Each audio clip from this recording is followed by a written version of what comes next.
So the Nats, coming off an amazing offensive output at the end of yesterday's game, bring the road show to Philly. Crucial 3-game series with the Phils. We have some pretty good pitching rematches in this series. Curly W's in the house. And here's the do or die part of the next couple of weeks. The Nats have 19 games here. They come home for a long time, back on the road here and at Atlanta. All of those teams, including 3 really good ones from the Central, fighting for division titles or wild card spots. So the Nats are trying to do as much damage as they can and maybe put together something to get back in. It's not going to be easy. No, definitely not going to be easy. Starts here tonight. I mean, we've been saying that for a while. They score 15 runs, they get shut out. They score 25 runs, they get shut out. It's 2 steps forward, 1 step back. So, I mean, if it's going to happen, it's got to happen right now against the Phillies with Stephen Strasburg here tonight. You don't give up until there's an X by your name. Yeah. Well, the big rematch is tomorrow night, but that's tomorrow. Tonight, it's Stephen Strasburg and Zach Eflin, and Strasburg has done quite well in this ballpark. Neither of them very effective at Nationals Park last week, but this is an important game for both of these guys. Yeah, Stephen Strasburg, 31 pitch first inning last time, coming off the disabled list. He was gassed. His fastball was 93, 94 consistently. He had the lowest fastball velocity he's had since 2014 as a starter. We'll get into that more during the game. So we're going to keep an eye on his fastball velocity. Stephen Strasburg got those 97, 98 his whole career, and Zach Eflin last start gave up 5 runs on 10 hits. Strasburg always good against the Phillies, especially at the bank. 8 starts here, 3-0 with a 1.45 ERA. So a lot of strikeouts, way more than 1 per inning pitched. And it's Strasburg against the Phillies tonight. By the way, Wilson Ramos in the lineup for the Phils.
PNC Bank.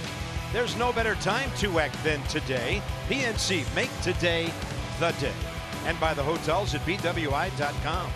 Minutes from BWI Marshall, Amtrak, and Interstate 95. Discover the convenience of the hotels at BWI.com. Heading down to South Philly here. And Franklin Bridge in the distance across the Delaware, and the Nats on the road, improving their record yesterday to 32-35. It's been a smoking hot day, and it's going to get hotter tomorrow and Wednesday. 90 at game time, mostly clear skies. The heat index is 7 degrees higher. Adam Eaton ended up that New York series 6 for 9. He was on base 8 times, and FP, until things exploded, he was the offense. 7 total bases yesterday for Adam Eaton. He was a pest. Spanky was a little rascal. The home run's my favorite part. Little guys don't hit them like this. 109 miles an hour. I talked to him today about it. He said usually he hits them a little bit higher than that, but that one kind of hooked a little bit, stayed down. The interesting thing is, and I'm looking at him right now on deck, he had a red bat yesterday, if you notice those highlights. It was the bat that they get to use for the Players Weekend. The league told him he can't use it anymore. 4 hits yesterday, a home run, 7 total bases, and he can't use the same bat that he used yesterday, or else the league would have fined him. I told him to use it, pay the fine, but he's not. Did you offer to pay for him? No, he's got way more money than I do. The Nats, 6th in the league in batting average, 5th in runs, 5th in home runs, and BRYCE last 33 games on fire. Not far under 350, the on-base percentage way up there. 7-30, 25 runs. BRYCE is 3rd in the league with his homers and 6th overall with his 84 runs batted in. And he's also 4 for 6 against Zach Eflin. 2 starts against the Nats, 1-0, but a high nearly 6.5 ERA. 6'6". Zach Eflin is 24 years old. Last start the 22nd against the Nats, gave up 5 runs on 10 hits, only lasted 3 1/3 in that one. The Nats won that one 8-7. Eflin got the no decision. So here we go. Ballpark quiets down as the guitar solo from Free Bird fades away. His walk-in music. There's no way you get 8 warm-up pitches into Freebird. It's more like a complete game shutout. They did some editing. 28 pitches, 120 pitches. 7:07 here in Philadelphia. EATON ready, and here comes the first one. It's called a strike by the 20-year veteran Jim Wolf, who's behind the plate tonight. So Adam back over 300 on base percentage, 387.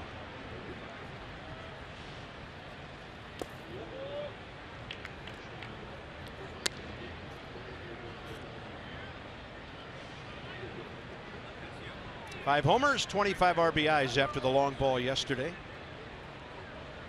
287 career against the Phillies.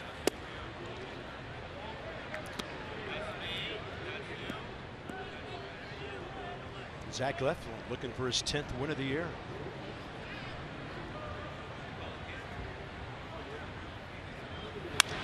And EATON right off the end of the bat. Ball falling left field, but before it can hit the ground, Hoskins gets there. Defense for the Phillies tonight behind Zach Eflin. Hoskins, Quinn Williams, the outfield. Cabrera Franco left side. Hernandez Santana right side. And the new guy for the Phillies behind the plate, Wilson Ramos. He's only 12 for 25 as a Philly, hitting 480. Yeah, how about that? 8 RBIs in 6 games. More on him when he comes up. Right now it's Trey Turner trying to get aboard. And Trey finished strong in New York. He had a base hit in the 3rd, a double in the 6th. So collecting some hits, he is now 6th in the league with 143. Counts even, 1-1. 1 for 5 with a walk against the Philly right-hander. Hitting in front of Harper.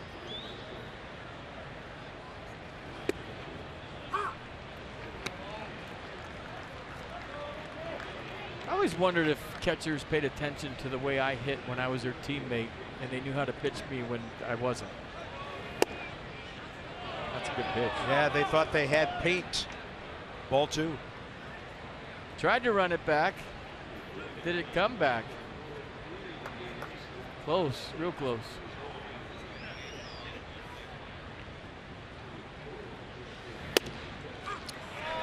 Well, we'll see if that was exactly the same as the one before. Trey didn't like it. Jim Wolf punches him out, 2 down. I thought this one was further out, just a little bit. No, it was better. Check that. Pretty good pitch. But as far as catchers go, Carp, I think some pay attention to that and some don't. It's a case-by-case basis. Do you watch how I hit? Do you know how to pitch me? And we'll see what Wilson Ramos wants to do with Bryce Harper. As I mentioned, we showed you the lineup. 4 hits, 6 at bats with an RBI against Eflin for BRYCE.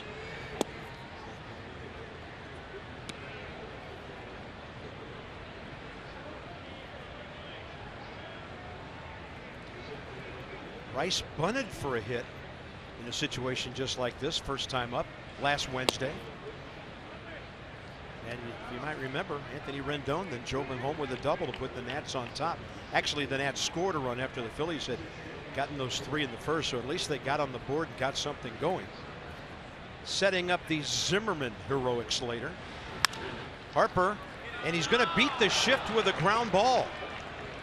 In a traditional sense, that would have been right at a second baseman. Bryce gets a 2-out hit. Well, there goes the no-hitter. Bryce Harper with the ground ball base hit, just kind of rolls over the top and hit it hard. And dribble Cabrera. Looked like he got a late jump on that. And he hit a few right in that spot at Nats Park against the Phillies. And we were questioning the shifts the Phillies had the whole last homestand. It seemed like the Nats had a lot of ground ball base hits against this ball club last time they faced them. Yeah.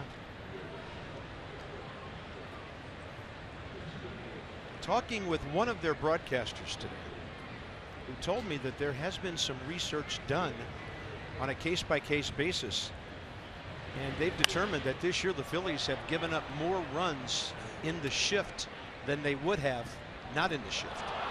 Did he say it in his broadcaster's voice or his normal voice? So he gave it up in the shift. Or no, I did not talk to Jim Brockmeyer. Did he tell us? That's what you sounded like right Did he illustrate it for you too? No, it was just a casual conversation. They have their own office behind the booth here where they gather. And yarns get spun and stories get told.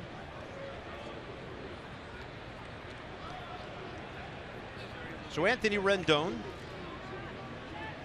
hits in his last 3 at-bats yesterday. Went 5 for 13 against the Mets. He was hitting third with the left-hander Matt starting and Bryce not starting yesterday. Bryce coming off the bench, he's 3 for 3. How about that? You always have your best games when you're sick. With the big knock yesterday to clear the bases, and came up, hit a bullet his last time up, now finds a hole. Average climbing for Bryce Harper. He might end around 270. Yeah, right at 250 or so with that base hit.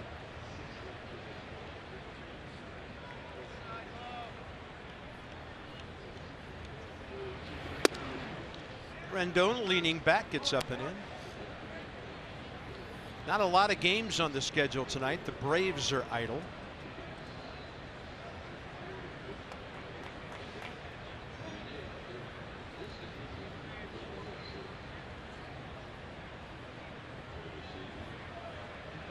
They're hosting Tampa Bay tomorrow night. One of the hottest teams in baseball. The Rays have won 8 in a row. Inside to Rendon, 2 balls, 2 strikes.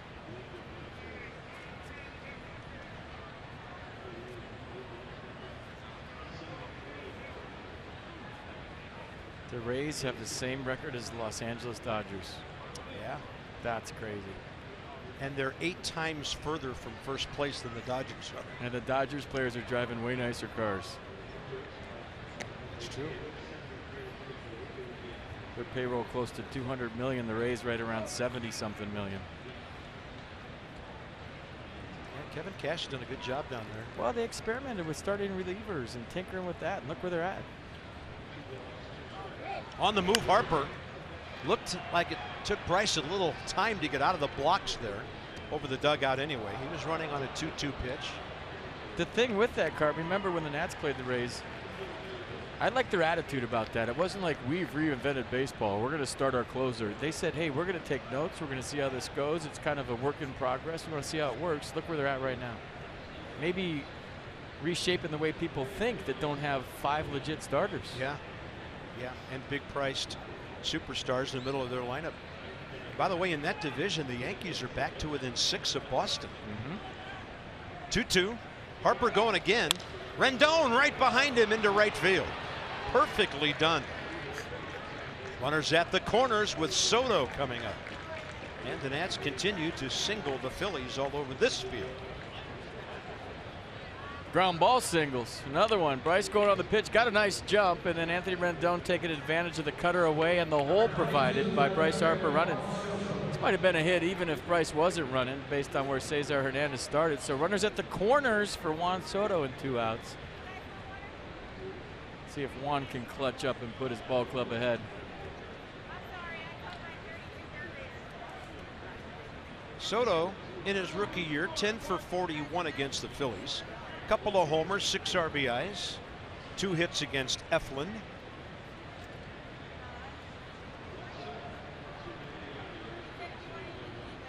And an RBI single, second time up last Wednesday. And that's going to put the Nats on top, first time up tonight. 3 consecutive 2-out knocks. Nationals on the board, and for Soto, RBI number 48.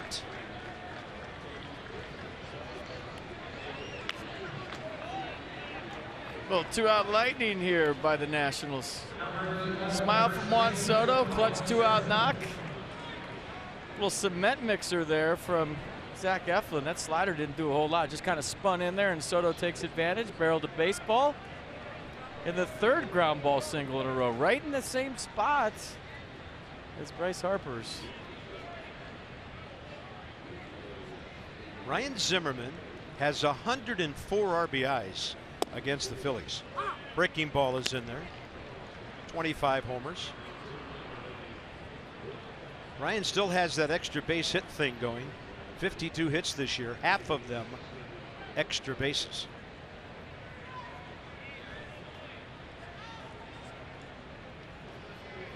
Target in. And by the way, if it seems quiet to you, the Philly fans really haven't bought into this pennant race thing. They're averaging 27,995 here at the bank. That is 10th out of 15 teams in the National League in average attendance. Yeah, if they're close in September, though, this place is going to be rocking. They'll be. I think they're just still in that wait and see mode. 3 games back, we're playing good.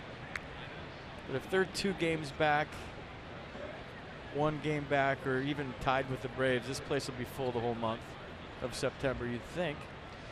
And if not, they are seriously waiting for the Eagles to repeat. 2-1. Eflin having a really tough time closing out the inning. Got the first 2. So this year, Ryan up to his old tricks against the Phils, including the walk-off homer 5 nights ago.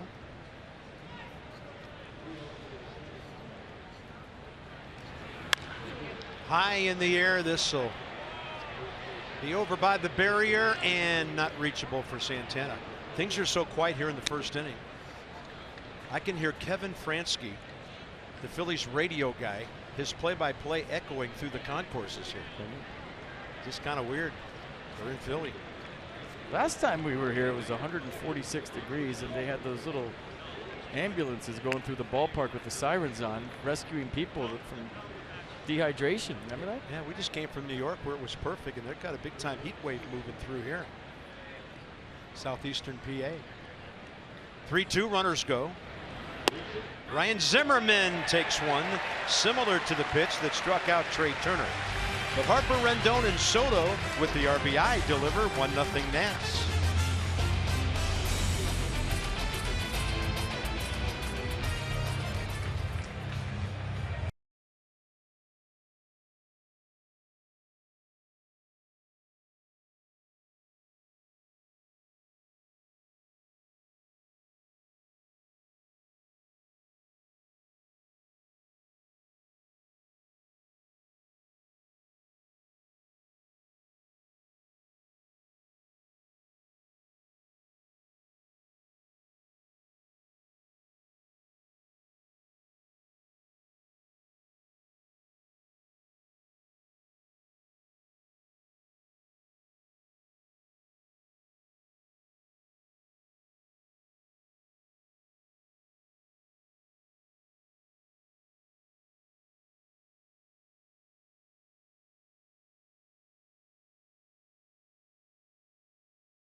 field. He's put the Nats on top.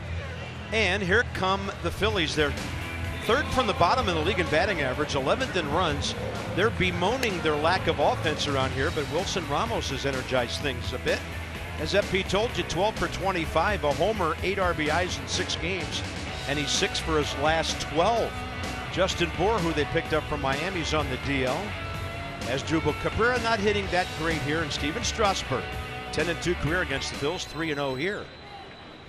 Let's see the fastball right there, averaging 95.2 on the season. Last start, however, it averaged 93.6. That's the second lowest average velocity that he's ever had in his career. The previous low, we checked it before the game, was 92.7. That was on opening day 2014 against the Mets in New York, where it was 44 degrees. Yeah. So a long first inning for Steven last start. Might have worn him out, and the fastball velocity we'll keep an eye on here tonight. Have to. This ball driven out to left center. Harper crossing over with Soto. And Juan just got out of the way at the last second. Bryce caught it. Anxious moment. And that's how Steven Strasburg's 200th career start gets underway. Little flyby by Juan Soto. He didn't get clearance, and he buzzed the tower big time as Bryce Harper just barely catches that one. You don't work on tip drills in baseball like you do in football. Yeah. That scared Bryce.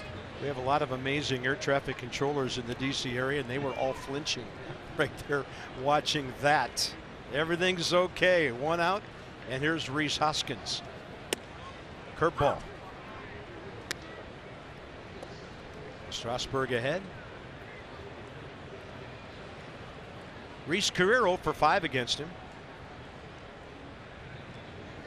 Infield to pull. First couple of fastballs, 93. Strong numbers, 200th career start, 9th season. I was looking at the average fastball velocity. His first start against Pittsburgh, it averaged 97.8. So with most guys, Carp, who cares? He's going to get outs whether he's throwing 94, 96, 97. But, you know, when you think of Steven Strasburg, you think about that first start. You think about triple digits.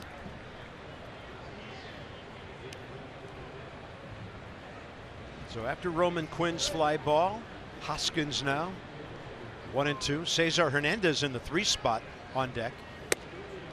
Gabe Kapler shuffling his guys at the top of the lineup. Hernandez has been the leadoff man around here about as long as we can remember since Jimmy Rollins departed. But Gabe's got him hitting third tonight, bumped up the speedy Quinn to first. Perfectly manicured nails. Did you see that? That ball scorched up the middle. Fastball was 95. Hoskins took it up the middle harder than that, and the Phillies have their first base hit. Now it's defense tonight behind Steven. Soto, Harper, Eaton your outfield. Turner, Rendon left side. Defoe, Zimmerman right side. Matt Wieters doing the catching.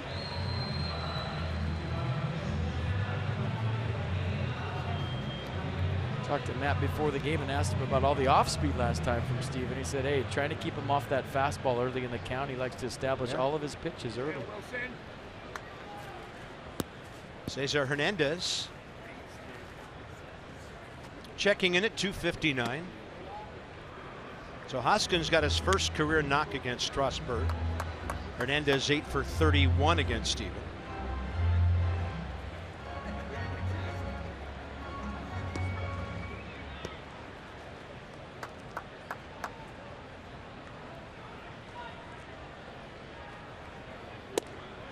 Good looking hook. Seen a couple of those already.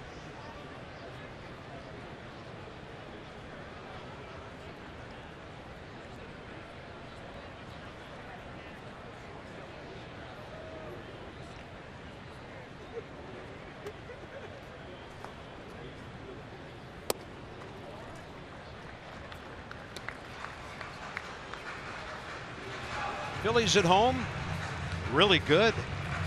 41 and 22 at the bank. They really struggled away.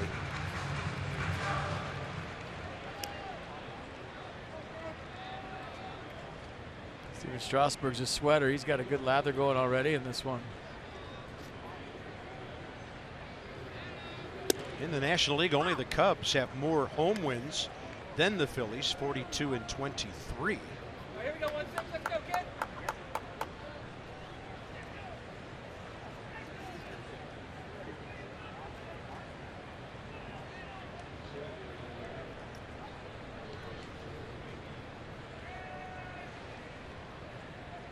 And a 2-2 with one out, short lead by the runner. Fastball is up.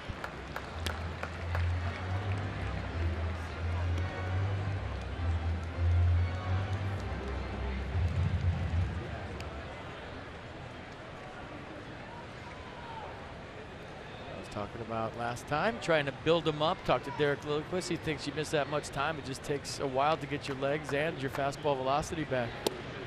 Dropping a big hook on him for the second out. First strikeout, Stevens' 107th K of the year in just over 90 innings. Nasty changeup on the 2-1 pitch, and then he puts him away with a filthy curveball down and in. Wilson Ramos gets a nice hand. First time Nats fans have seen him in a Phillies uniform. He missed the whole series at Nats Park. Yeah, they haven't perfected the Wilson call yet. Audio crew tried to help him out a moment ago. Overall, this year Wilson, 15 homers and 61 RBIs. And he'll hit one on the first pitch to Turner. Strasburg puts up a 0 after his teammates give him the lead. He'll bat third after Wieters and Defoe.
Some tough news to report on Kelvin Herrera, who left yesterday's game up in New York with what we thought might have been an Achilles injury at the time. Turns out not an Achilles, but a torn Liz Frank ligament in Kelvin's left foot, kind of at the top of the foot. Said he felt it initially on that first step off the mound.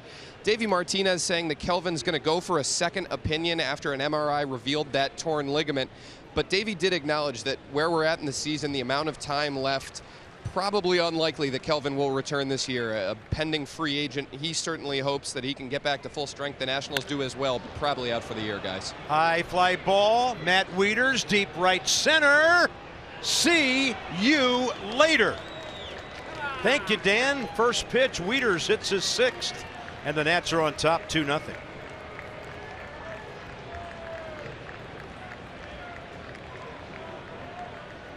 Boy, some carry here tonight. Warm temperatures. Matt just got that one up, and just like that, it's 2-0. You saw Davey Martinez. He was telling Wilmer Defoe, be ready for the first pitch, too. I would be surprised if Wilmer doesn't swing right here.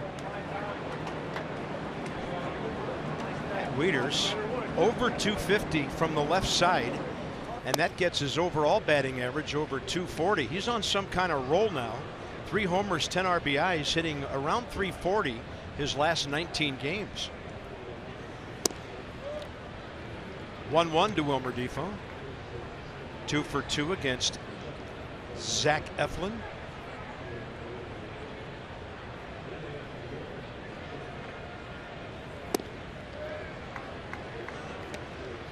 Nationals, now this is the fun kind of offense to talk about. They've now scored in 5 of their last 6 innings. Going back to the run in the 6th inning yesterday, then the explosion in the 8th and the 9th. And Defoe stings one. Nifty pick there by Cesar Hernandez for the first down. The helium ball in this tater by Matt Wieters. He hit this one straight up, didn't he? Got a first pitch fastball, got underneath it. And then you're watching Nick Williams, wondering if this was going to carry. And as soon as Williams turns his back to home plate, you know this one is gone. Just sneaks out of here, 2-0, and that's the reaction from the skipper. Matt Wieters, 133rd career home run. Steven Strasburg is 4 for 29 this year with an RBI. 151 career hitter. Matt probably had those cheesesteaks they have in the clubhouse before the game. You got to go cheesesteak, then cheesecake. It's got to be in that order, too. They come out hit a home run. Then you got to go back at the clubhouse. I was good. Real quick. Remember you called 3 pitches last week? You had a cheesesteak? I had a cheesesteak before the game. Trying to keep cool. It's a warm one here tonight. Well, you saw the heat index 97. So I guess with the temperatures we're expecting tomorrow here, heat index will be into triple digits. 3 night games. Nola, Scherzer tomorrow. Strasburg has a 2-0 lead. He's getting some good hacks.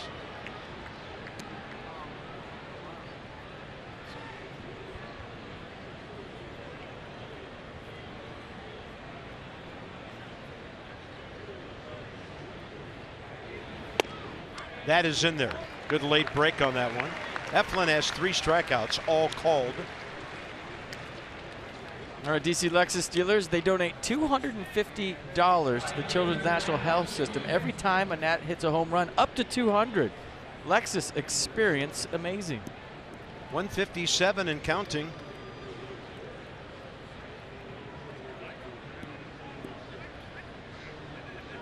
Top of the order, Adam Eaton, fly ball to left first time. So, first time around the order, the Nats go 4 for 9. 3 singles, a solo by Wieters.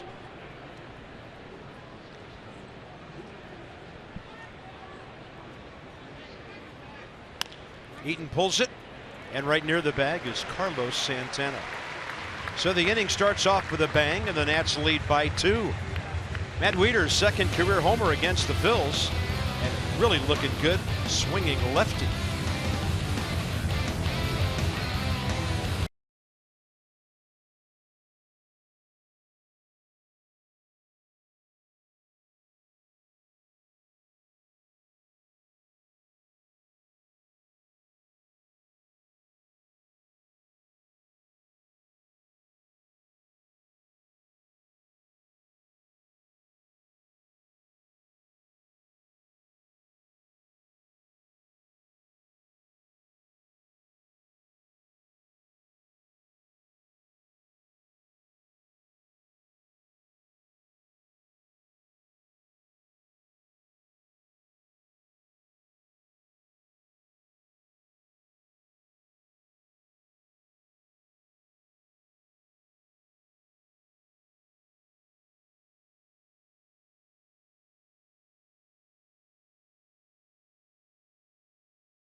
Back to the Cubs, they're 76 and 53. Christian Yelich having a fantastic year for the Brew Crew. They'll be in town August 31st through September 2nd.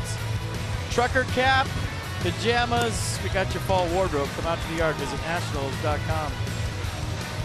Be a good series. Good homestand. A lot of good teams rolling through Nats Park. Yeah. Brewers, Cardinals, Cubs. And Matt Wieters has gone deep. This is StatCast AI powered by AWS. Put the trail on it. That's the coolest part, right? It's my favorite part about watching golf now on TV too. They put the tracer on the golf shot. You see the draw, the hook. Yeah, that thing bounced into the bullpen.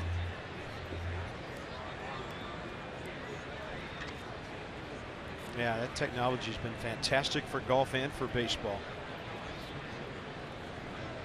As Asdrubal Cabrera, 5 for his last 10.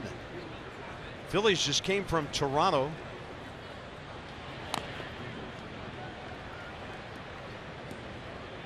Braves, Phillies, Nats all won yesterday. They had lost the first 2 games of that series.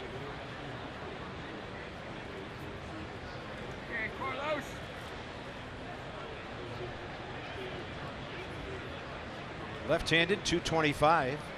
On the season, 265. But only 220 since coming over from the Mets.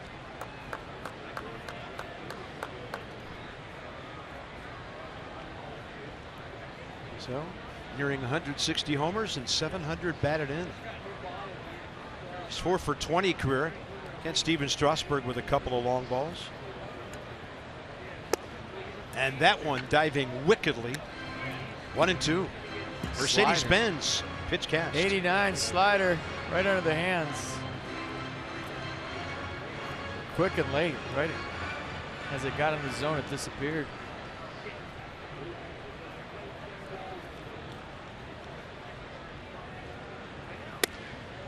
And he stands him up with a high tight heater. First inning, 14 pitches, 8 strikes. Cabrera, Santana, Franco here, top, actually bottom of the second for the Phils.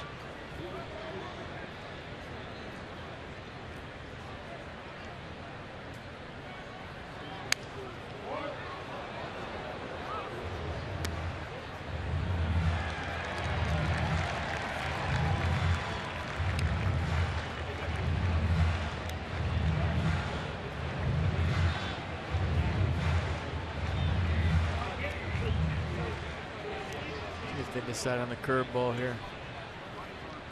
Slider.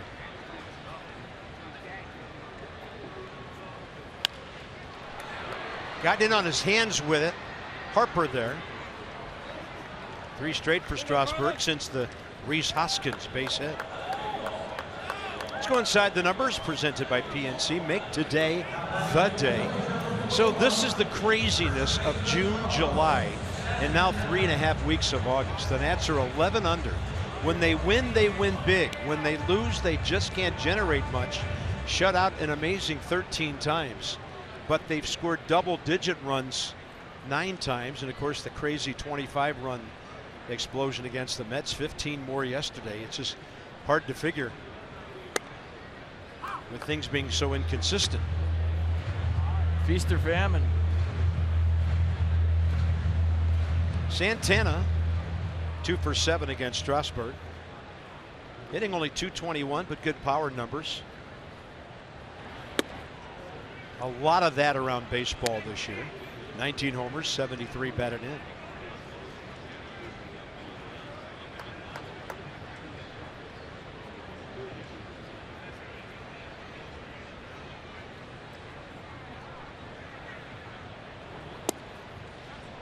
Tried to bring the curveball around, it just stayed away.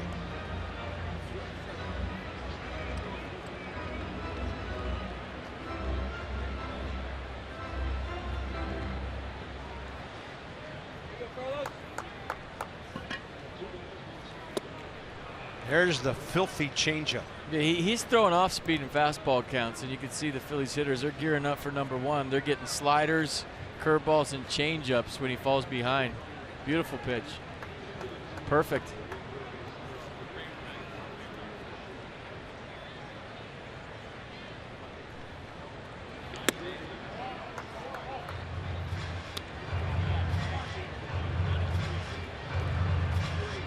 Talked about his 200th career start.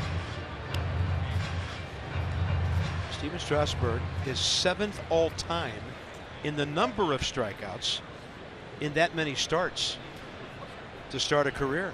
You won't believe some of the names on that list. 3-2, 1 out. Wimmer Defoe's out in right field. He's got a long throw. Got rid of it in a hurry. 2 down. Boy, I wasn't kidding when we got all your fall needs. This is a good one. Sweatshirt season's going to be here before you know it. Maybe not tonight, but by September 3rd, you might need a hoodie. First 20,000 fans, Zip Up Hoodie. It's presented by PenFed. Nats take on the Cardinals 105. I want one of those. Visit nationals.com for tickets. Yeah, hoodie for Labor Day. Yeah. PJs, hoodie, Hawaiian shirt, trucker cap, apron. We just need some footwear and we're good.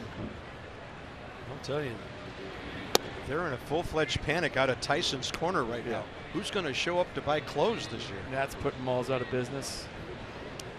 Franco, the hitter. Online shopping at an all-time low in Navy Yard.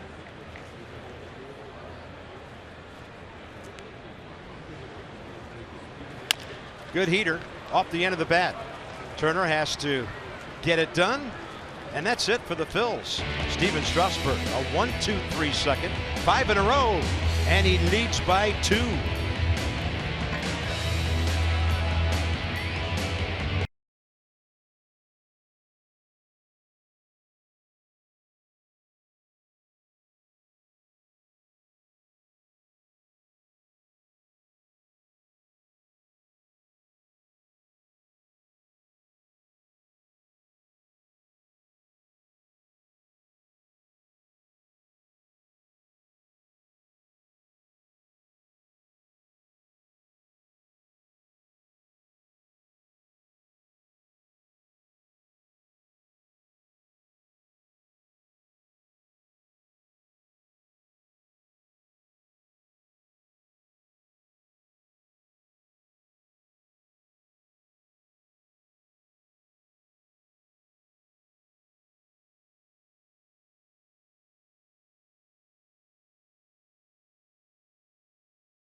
Because yesterday they won, scored 7 or more runs, a lot more.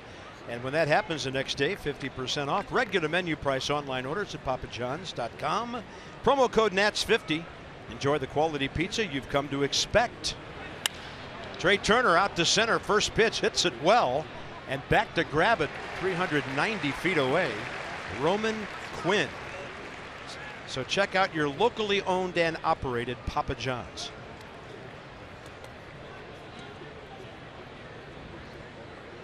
Well, you're right. Ball staying in the air for a while tonight.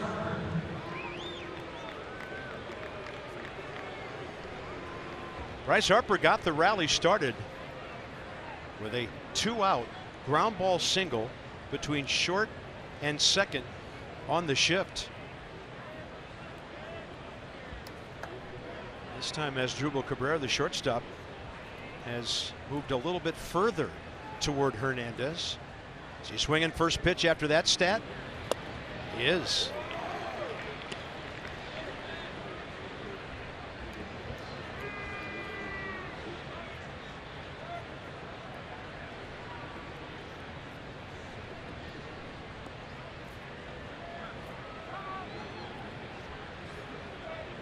So Bryce at 251.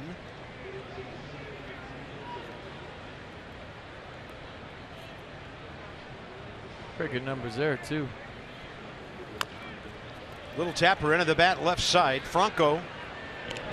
And Bryce busting it down the line, made it close, 2 down. Tell you what, if he didn't get that base hit bunt, against the Phillies last time. Franco wouldn't have been there. This would have been a base hit. The reason he was standing there is because, as Bob said first time, Bryce got a base hit with a bunt against the Phillies in the homestand. So Franco stayed home, wasn't playing shortstop, and retired Bryce Harper nicely. Good play. Base is empty, 2 outs. Anthony Rendon hit one hard to right to move Harper to third from where he scored on the Soto base hit. Ooh. Monster hack.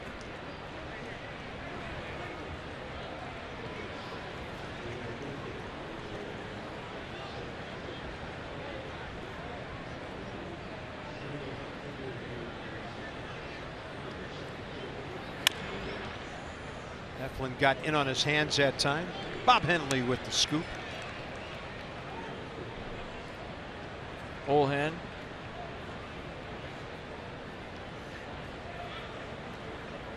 There's old hand. Dublin is a fanatic.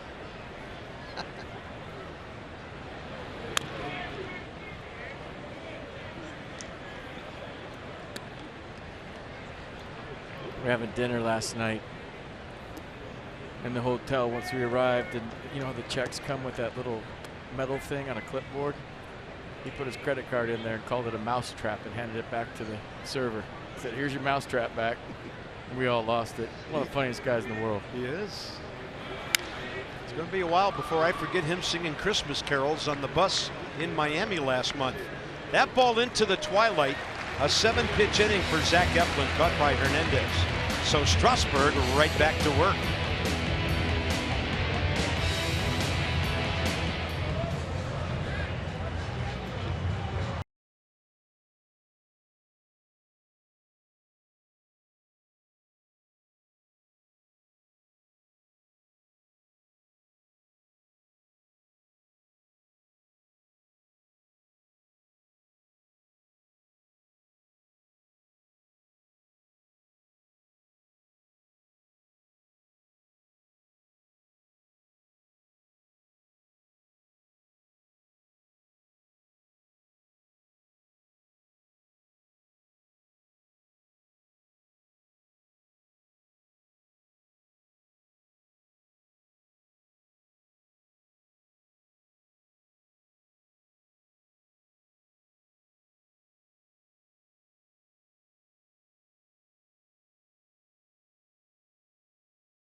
That's how it looked in the infield every time I hit my whole career right there. Too many people. The starters the last 4 games, they all did a great job.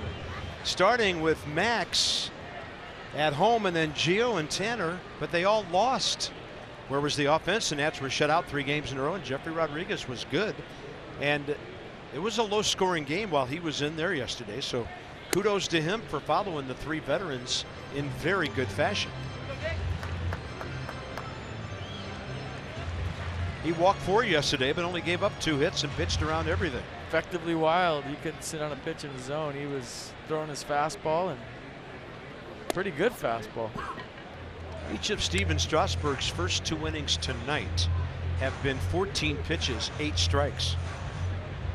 He's 1-1 on Nick Williams, the speedy right fielder. Pitcher next.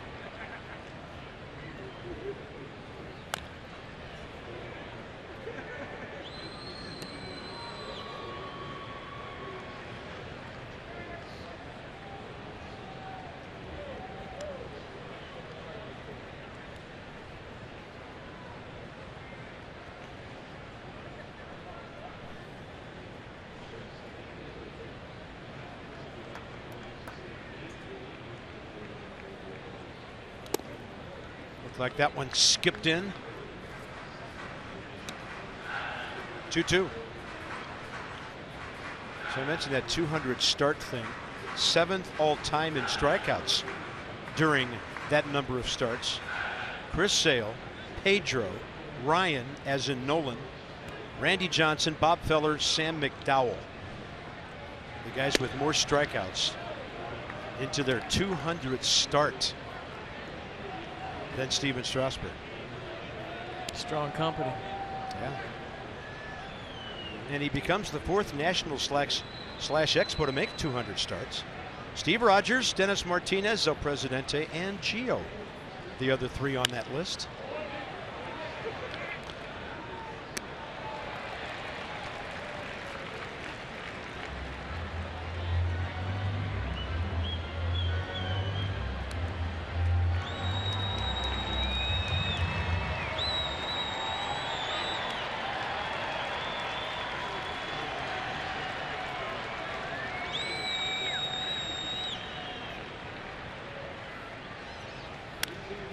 Good battle here.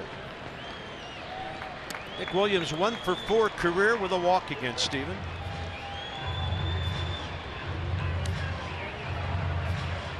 Strasburg 10 wins away from 100.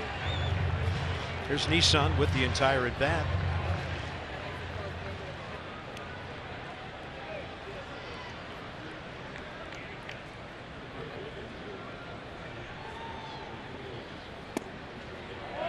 Outside for the walk. Phillies have their second base runner, first leadoff man to reach. With more on Stephen Strasburg, here's Dan. Bob, the result's not what Stephen Strasburg would have wanted his last time out, first start back off the DL, but pitching coach Derek Lilliquist told me he saw some good things in that outing. Strasburg's secondary pitches, especially his curveball, were good in Lilliquist's eyes, and Lilliquist noted it was Strasburg's first time in a game setting in over a month without a rehab start. So he thinks Steven just got a bit tired as his pitch count got up there. He threw a standard bullpen session a few days ago, not any heavier than normal. Lilliquist said the ball was coming out good. He told me he doesn't have any doubts about Strasburg's health or how he could continue to pitch the rest of the way. Yeah, that was Friday in New York, Dan. Everything went fine. And here he is, 3rd inning of work tonight. Zach Eflin trying to sacrifice Williams to second.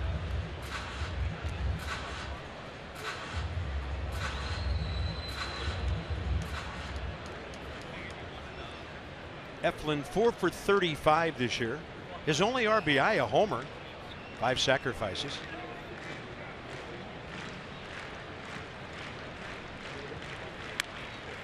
He'll push the hard bunt to Zimmerman. Ryan took a look at second, turned and threw to Depot. Sacrifice good on a 3-4. When you're talking cars, you're talking Coons.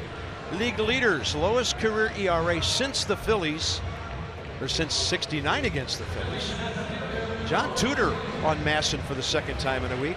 The great Cub, Fergie Jenkins. Then comes Strasburg, El Presidente, and Gio. Brought to you by Coons.com.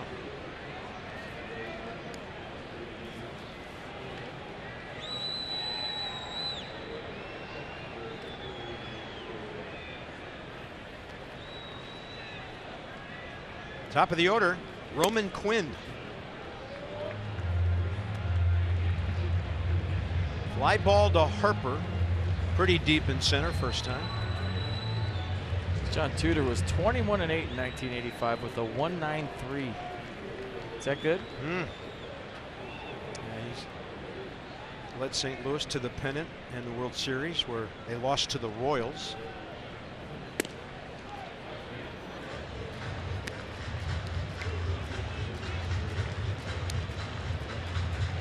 Roman Quinn tweaked his hamstring this weekend on the turf up in Toronto. There was questions whether he'd play today, but seems like they like his defense better in center field than Odubel Herrera's. He jacks one to right. Eaton is back. He'll have to play the carom. Coming around to score is Nick Williams, and Quinn. Well, the legs look okay there, don't they? His triple makes it a 1-run game. And maybe his offense too.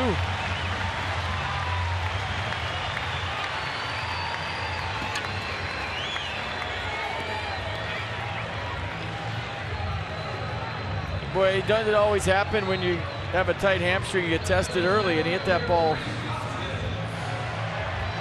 in a place where you don't usually see triples in this ballpark. There's triples in left center, there's triples in right center, but off the wall in right, it's such a short porch here. You have to be super fast to get 3 where Quinn just hit this. This is a double usually, and sometimes only a single with some guys, but Quinn was getting it around second base, hit the afterburners around shortstop, and got a 1-out triple and an RBI.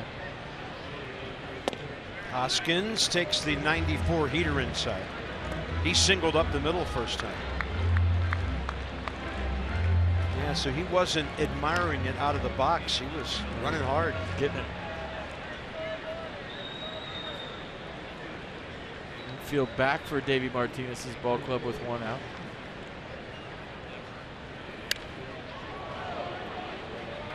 Fanatic tried for that one and almost fell over.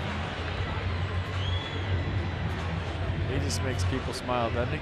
Every time you see him on camera, everybody near him is smiling. He made a good effort. He almost fell off the field. I love the Fanatic. A kid's got to end up with that.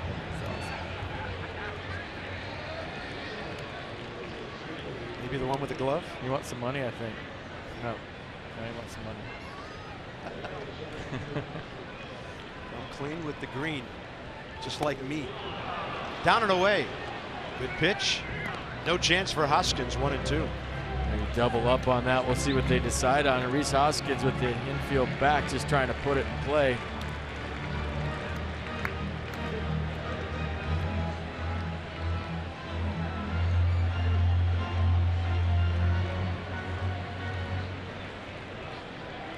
Saw Rhys a few times at Nats Park get real big in this situation, meaning he didn't shorten up his swing with 2 strikes at all. Yeah, he struck out 121 times. That's how you hit 26.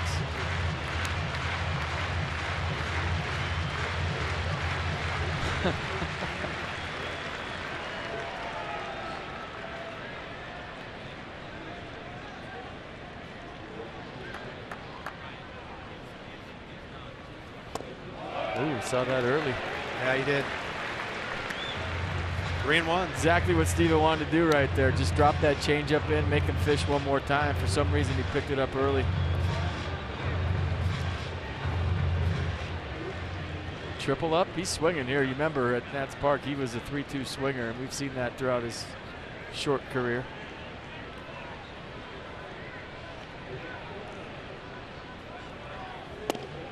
He takes the walk. Changeup fading inside. Hoskins on for the second time. Second walk of the inning. And now it's Cesar Hernandez. The ground ball will have to have pace on it for the Nats to turn to. I think I mentioned this last week. He's a leadoff guy as a rule who does strike out a lot. 119 times this year.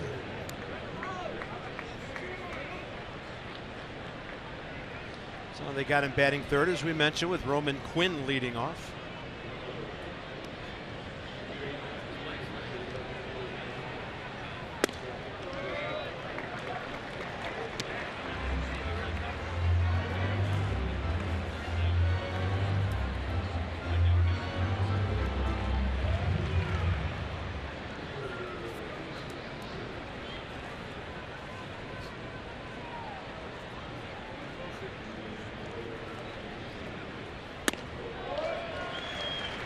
Wieters is calling for those fastballs in, and Steven kind of spinning out of there, missing the other side of the plate. Now he's got to come to him, 2-0.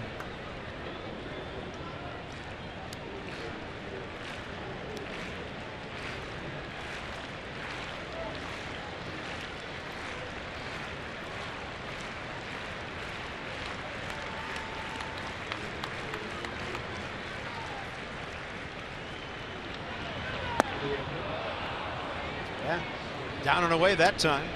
2-1. Yeah, changeups and fastball counts, and trying to get ahead with the heater, but doesn't have the command. Wieters noticing that, and he's going to the off speed. I'd be surprised if they go a few more changeups here to Hernandez.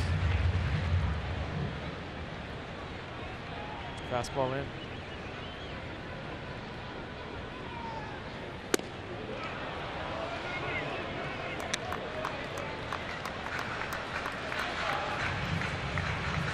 So 3 fastballs in this sequence, all at 93. Hernandez can't get on top of that one. Now what do you do?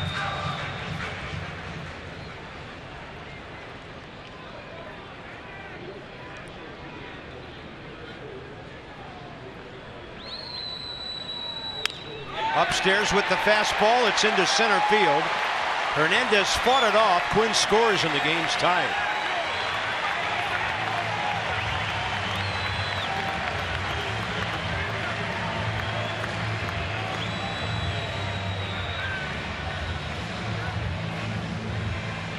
Derek Lilliquist. If you go 97, 98 up there, Carb, it's tough to get on top of. 94, he did a nice job of getting the barrel on top of that baseball and getting it into center field. I think they wanted that in. It was a little bit up, and Hernandez did a nice job of fighting it off. But for a left-handed hitter, you get upper 90s in that same spot, it's tough to get on top. It's tough to make contact with it. Phillies now 3 consecutive base runners. And at Strasburg against Wilson Ramos, they had never faced each other until the first inning tonight. Buffalo hit a ground ball to Turner, so here they go again. First and second, 1 out.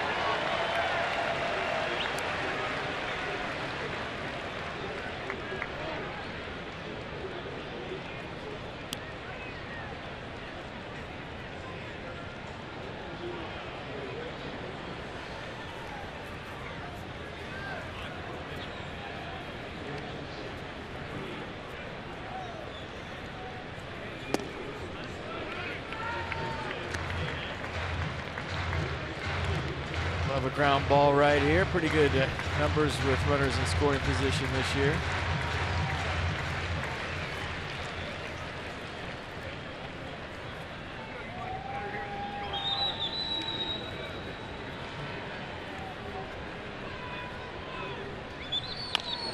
Jammed him.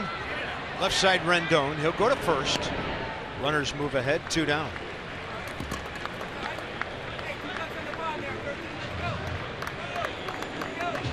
Strasburg and Asdrubal Cabrera coming up.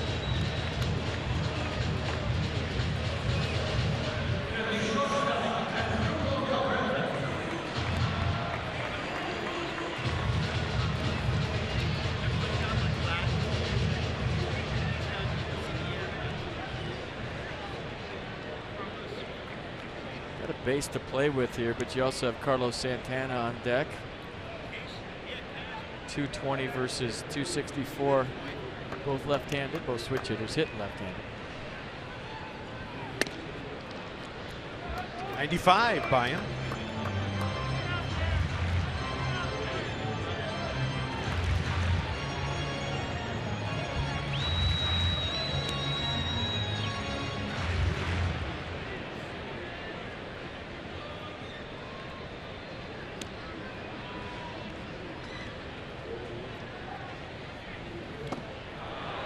Then the off speed.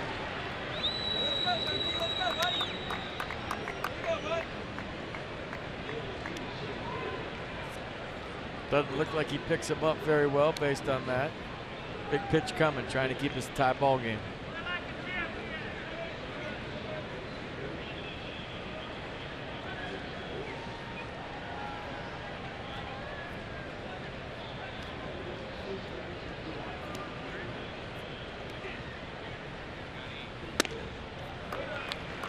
High fastball, change up down. High fastball.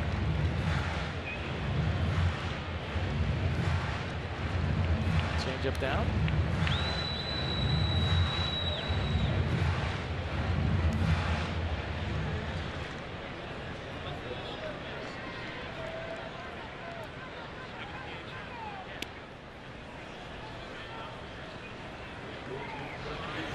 Fastball away.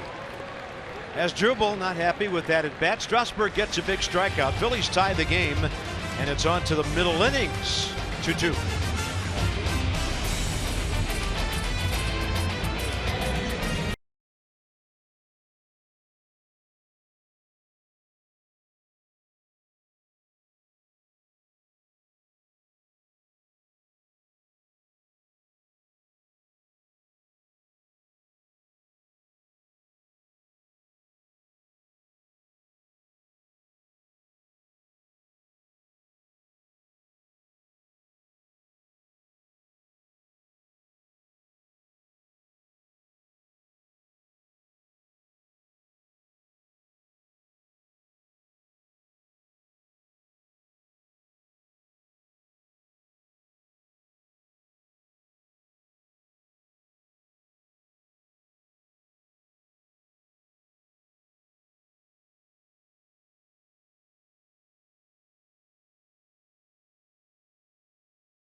extensive that they know exactly where you're going to hit it. But the Nats with 3 knocks with 2 outs take the lead. Juan Soto with the big 2-out base hit. Geico, 15 minutes can save you 50% or more on car insurance. Visit geico.com to see how much you can save.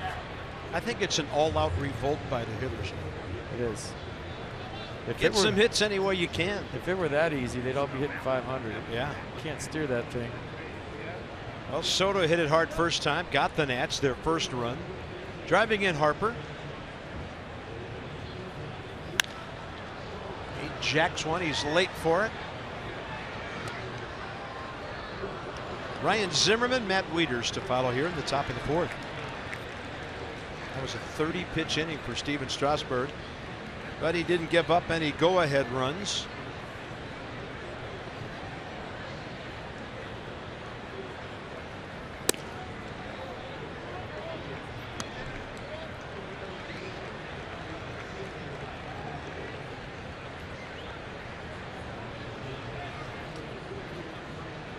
Look out, Junior. Base hit the other way. So Juan Soto at 290 when the evening started, and he's making that climb back to where he's been all year. I think September is going to be super interesting when you talk about postseason accolades. Well, who's going to win Rookie of the Year? Who's going to win Cy Young? The leader might be the one who pitches the best coming out of tomorrow's ball game. 295 for Soto. You know, that's interesting you bring that up. I was thinking about that today, because somebody's going to say, if the Phillies win, well, Nola beat Scherzer twice. Some will say that, and then the Nats, if they win it tomorrow night, I think your adage kicks right back in. You got to knock off the champ. You know, but credit where credit's due. Aaron Nola, he's having a great season. He's 15-3, ERA identical. Max could easily have 20 wins already with any run support in his losses. It's going to be fun to watch tomorrow night, not fun to get in the batter's box. 7:05, first pitch tomorrow night, Masson 2. You better be with us. Ding, ding, heavyweight fight. Yeah, you just saw the tail of the tape. The only big difference is one guy's 34 and the other's 25. So we have the upstart, really good young right-hander against the 3-time Cy Young Award winning veteran. I got into a discussion with Jason Stark, tremendous baseball writer, today before the game about that. Whoa. Eflin held on to that one way too long, and down to second is Soto. My contention was, A, you got to knock out the champ. He agreed. And I said, B, I think pitching in meaningful games in September actually means something. And his contention was, it's not the most valuable pitcher, it's the best pitcher. So he still liked Jacob deGrom because of his ERA. And I thought, it's easier to pitch in games that don't mean anything. And if you're just guarding your ERA and then your team's win doesn't really matter. So all of a sudden, you know, you're pitching around guys because you don't want to give up an earned run, when Max Scherzer and even more so Aaron Nola is pitching to get in the playoffs.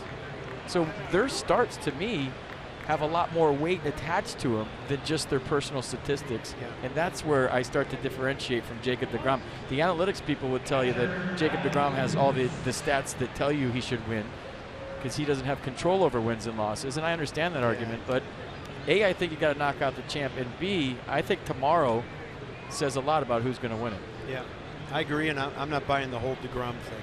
To me, it's a two-man race.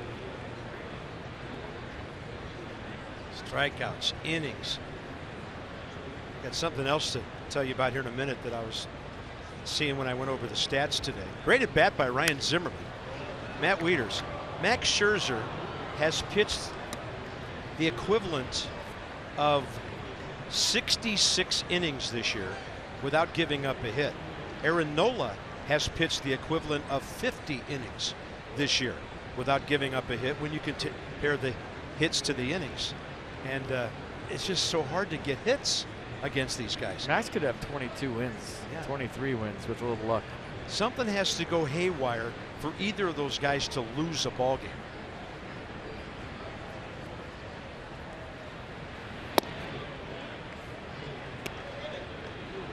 "66 innings without giving up a hit." The equivalent. I get the argument that it's not Jacob deGrom's fault. I mean, I think he's spectacular. I also think pitching in big games in September and you have 24 guys counting on you to win that game means a lot. Zach Eflin behind another hitter here. Just when the Phillies got him back even, the Nats are threatening to bust out on top, trying to tear that shutdown inning to shreds here. Wieters long homer, first time up. 2-1. And that one gets the outside edge on the off speed. Did it? We'll find out, Mercedes-Benz. I thought this was out. Pitcher got a call. I think Matt was chatting with Jim Wolf about it.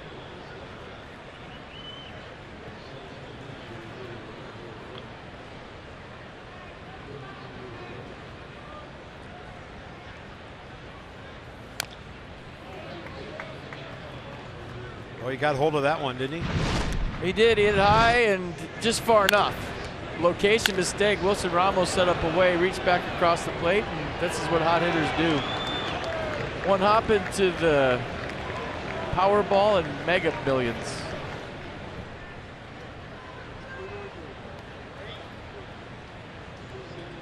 Two-two. Matt reacting to off speed, reacting to fastballs. 8 miles an hour difference between these last couple of pitches, and he's hanging in there.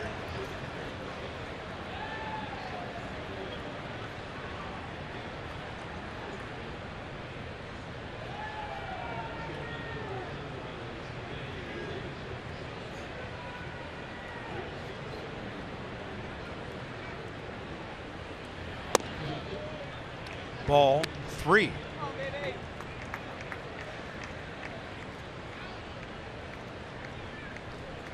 Flags are doing nothing. The air just hanging in the ballpark tonight. Yeah, they're blowing straight down.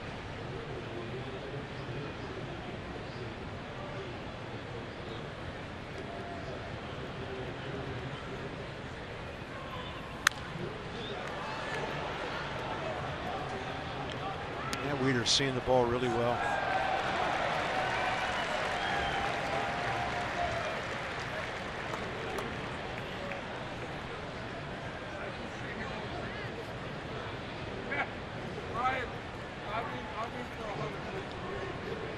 .252 career hitter.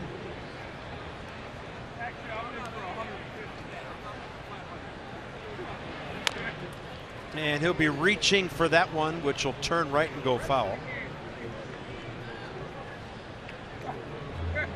That would have been great for Matt Wieters, but it would have been a nice out for the ball club. All right, 2000 night coming to Nats Park Saturday, September 1st. Presented by Budweiser. So the Brewers are in town. 7-0. I'm used to music with this. Visit nationals.com. I can't do a promo in silence. Come on, Joe. It's a foul ball, they're telling me. No music on foul balls.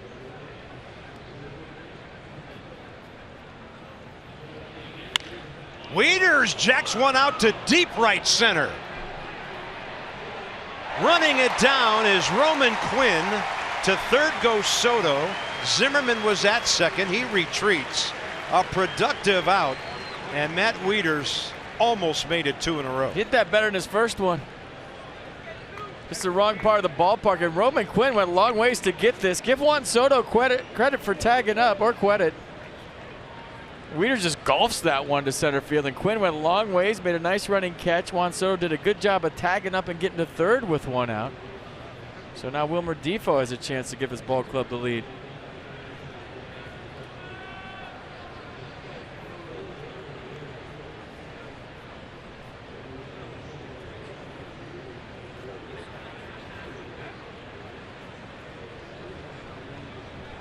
So Rick Kranitz, longtime big league pitching coach. Defoe's coming up. Strasburg on deck. Wilmer hit the daylights out of one to the opposite field yesterday. I think that's the perfect description. He hit the daylights out of this one. El Day to left center field. Fired everybody up in the third base dugout, including his skipper, who absolutely loves the way Wilmer Defoe goes about his business. Wilmer's been great from the left side. Batting average coming in tonight, 261.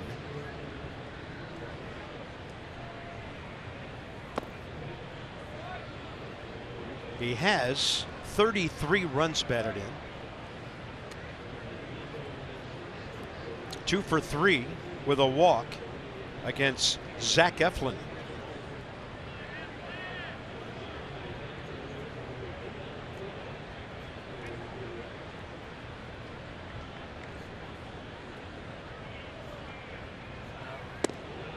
Not biting, 2-0, good take.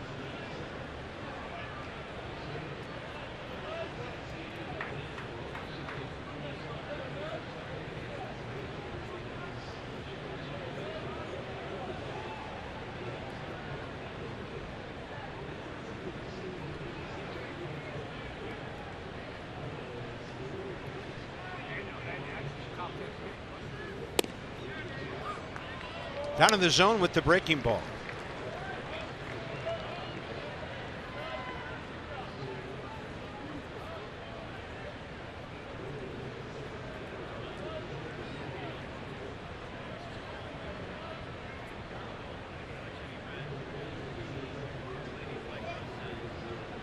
Get you something you can drive the other way. Got some infielders on the move, and that's ball 3.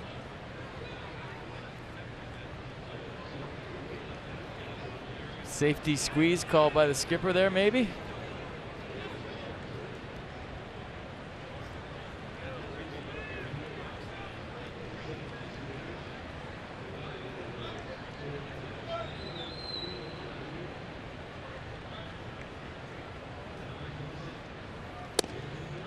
Bases loaded for Steven Strasburg.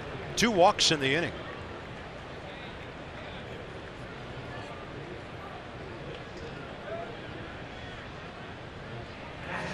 Oh, hey, what do you do here? You don't want a ground ball. And maybe that's what Eflin was thinking when he pitched around Defoe. Hey, if I get Steven Strasburg up there, I could get a ground ball, get out of this. Steven thinking I'm going to hit a fly ball to right at least, and Max Scherzer's wishing he was hitting. In at the corners, you're right. Middle infielders double play depth. Strasburg shows bunt and bunts it, and there's a force at home, but Eflin throws it away. The other runners will round their bags and go back. Philly should have had an out there, but Eflin launched it, and Steven Strasburg's bunt gives the Nationals the lead back. He had so much more time to make this play. Steven did a nice job of getting the bunt down. Juan Soto had to go once he saw it on the ground, and Eflin just blindly, did you see that? He didn't even look at Ramos. Watch this.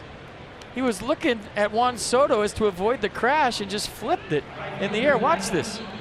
He looks and then looks at Soto. Wow. He was more worried about running into the runner than getting the out at home, in my opinion. Philly's 100th error of the year. They're second worst in the league to St. Louis in that department. And he could have just tagged him, right? He picks that ball up. He's right next to Soto. He just tag him. That's one he wished he had a do-over, because this is just, look, I mean, it's all he had to do is pick it up and tag Juan Soto. And then he tries to do the no-look pass to Wilson Ramos and throws it in the dumpster. Adam Eaton now trying to make it hurt. And there's a little tapper. He'll make that one simpler. Eaton beats it. 1-2 on the force. Oh, Philly fans are awesome.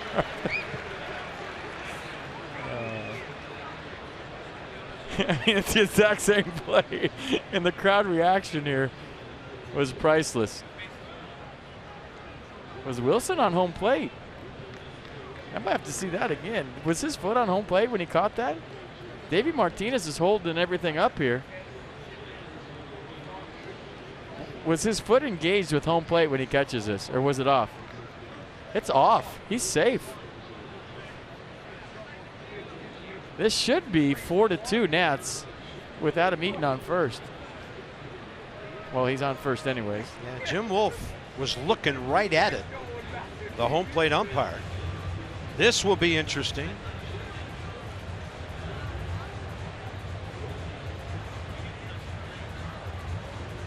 Crew chief on your left, Sam Holbrook. And in Jim Wolf's defense, he can't hear a soft toss like that from Zach Eflin in Wilson Ramos's glove to know when that ball landed in his glove. Plus, it's a catcher's mitt. And Wilson looking at the big screen just heard the groan from the fans. Yeah. So that's not an easy call for Jim Wolf. Not at all. He's looking at the scoreboard too, and he knows. How about that? But umpires listen for the sound of the glove.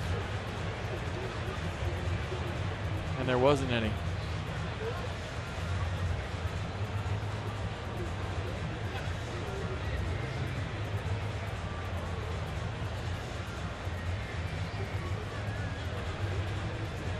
So the pitcher got in a hurry on one play, and maybe Wilson, trying for a double play, hurried the next one.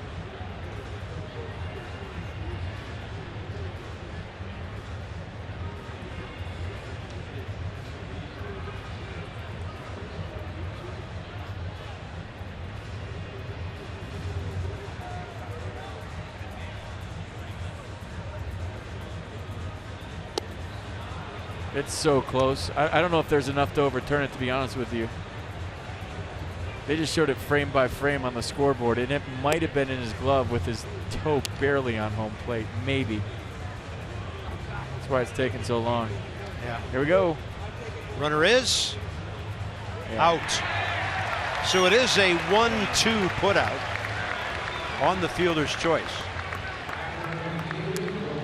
Watch right when it gets in his glove, if we can stop it right there. That's hard to tell on that angle.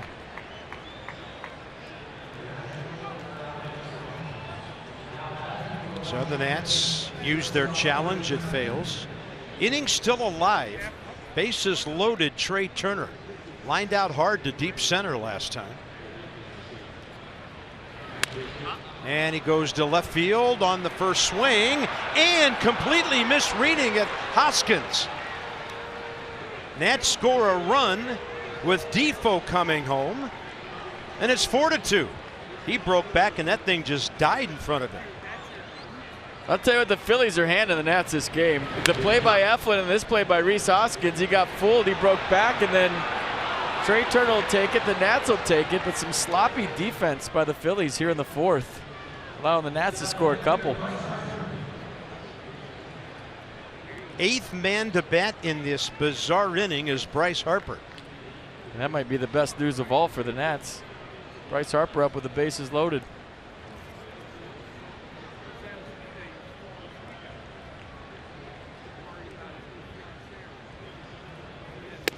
Ooh, 95 and a big time swing.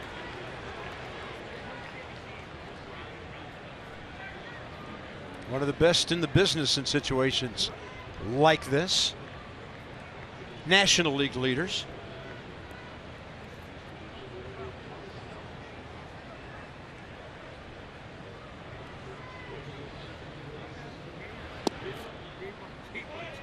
And a good take, 1-1.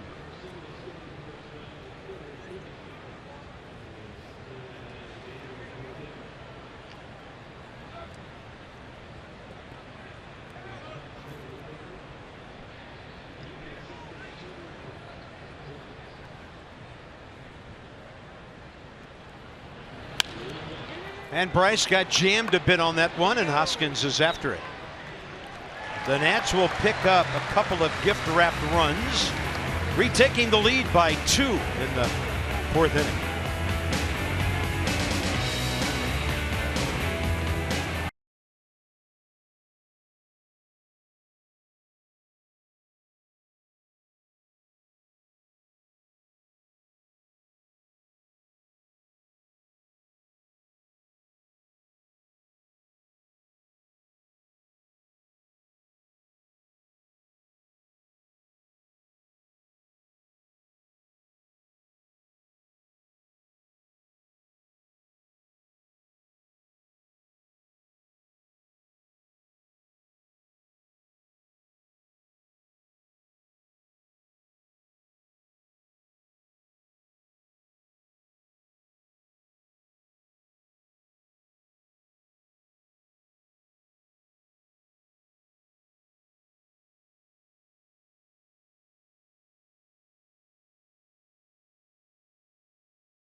RAV4. Toyota, what drives you? Visit buyatoyota.com for great deals. Ben Franklin Parkway. City Hall in the distance. Drone's going to go right over Rocky here in a second. Beautiful night in Philly, but it is smoking hot. There's a guy who had a lot of good years here. Yeah, Ryan Madsen activated today. He's good to go. He is cruising to the bullpen. He is ready to rock and roll, and he gets some knucks from maybe an old friend. Harris Teeter and the Nats have teamed up for kids pajama set giveaway. That's Sunday, September 2nd. Nats take on the Brewers 135. First 10,000 kids ages 12 and under receive a cool Nats pajama set for the school year. Visit nationals.com for tickets. My voice just changed. Ready for school. Steven Strasburg, 58 pitches, 33 strikes. So he's out there for the fourth inning. For the Phils, 6, 7, 8, Santana, Franco, and Williams. Given a 2-run lead for the second time tonight. Both of those runs unearned, thanks to the Philly error. A nice answer by the Nats.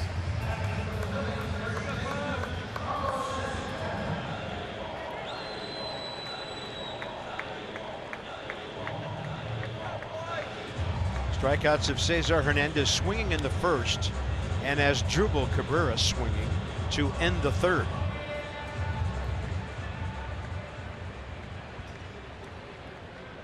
Santana, ground ball out to Wilmer Defoe in right field, where he's backpedaling to right now.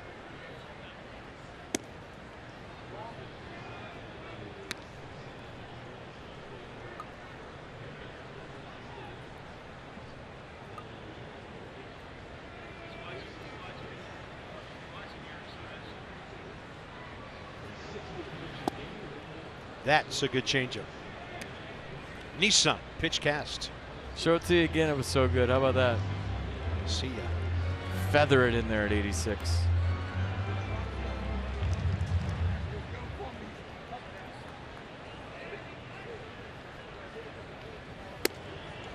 Follows that up with the fastball just off the plate.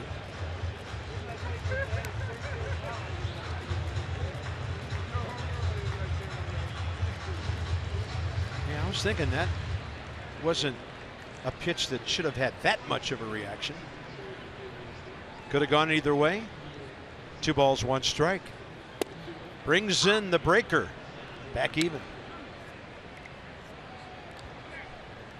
Luis Garcia has started throwing for the Phils.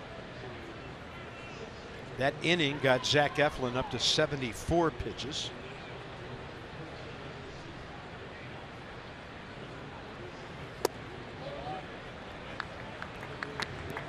Against the Nats last week, he threw 80 pitches in 3 1/3. 5 earned runs on 10 hits.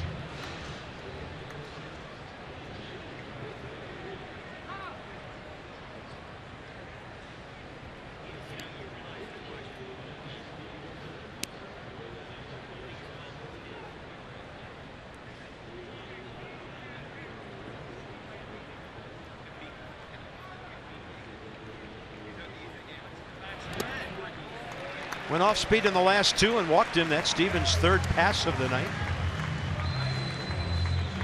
No better time to act than today. Make today the day, PNC Bank.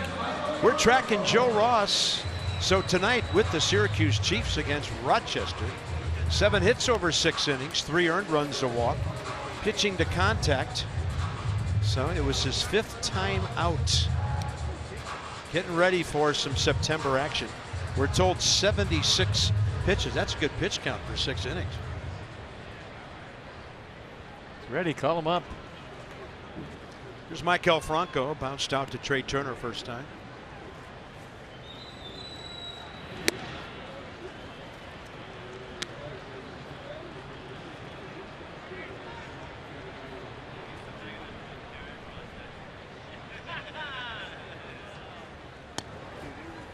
I would imagine if you've thrown 97, 98 your whole career and you see something come out at 92 that you know when you have to locate it, you probably don't want to throw it. That's why you're seeing a lot of sliders and changeups. It's like a career 320 hitter looking up and seeing you know, a lower average than he's used to. He's not used to looking at the scoreboard and seeing 92. Neither is Derek Lilliquist. That's why you're seeing the change-ups and hitting counts. Yeah. The curveball, the slider a lot more than you normally see.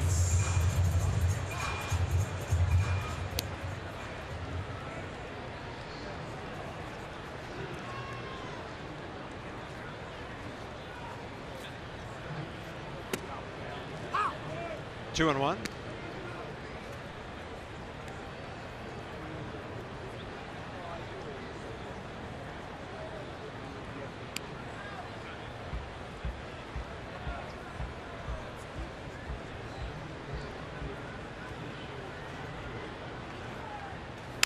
Jammed him, and it's foul. Here we go, 7, let's go, 7.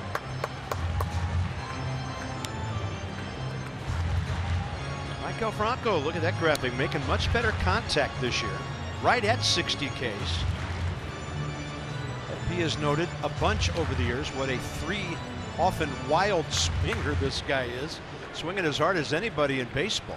With 2 strikes, too. Yeah. Made the adjustment. 95 strikeouts last year, not bad for 575 at bats. So it's 3 and 2 now, and approaching the bottom of the order here. Strasburg needs to get some outs.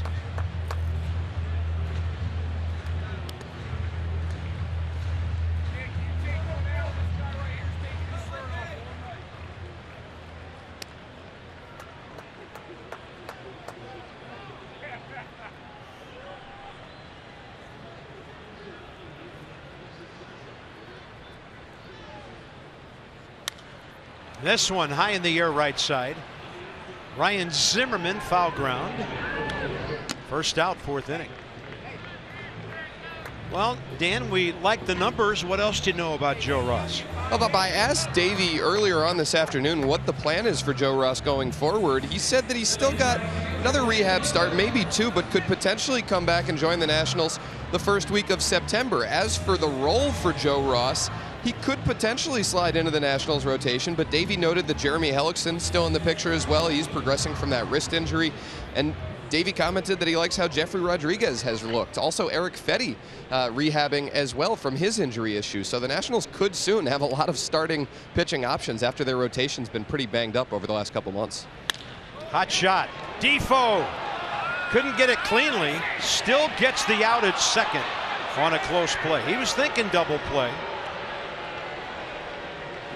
Never panicked and got Santana on the 4-6. Looked like they got him initially. Nice job of staying with it. Ball hit hard. If he fields it clean, it's probably a double play, but hit him in the heel, stayed with it, flipped it to Trey, and just got him, and we're going to play on.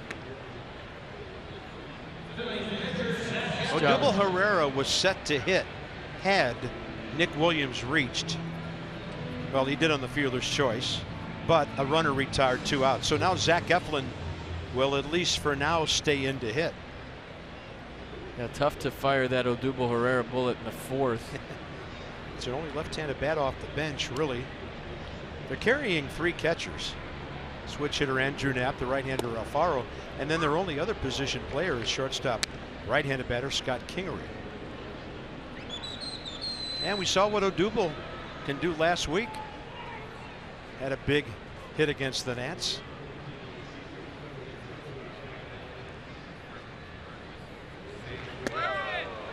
That's a curveball that got away.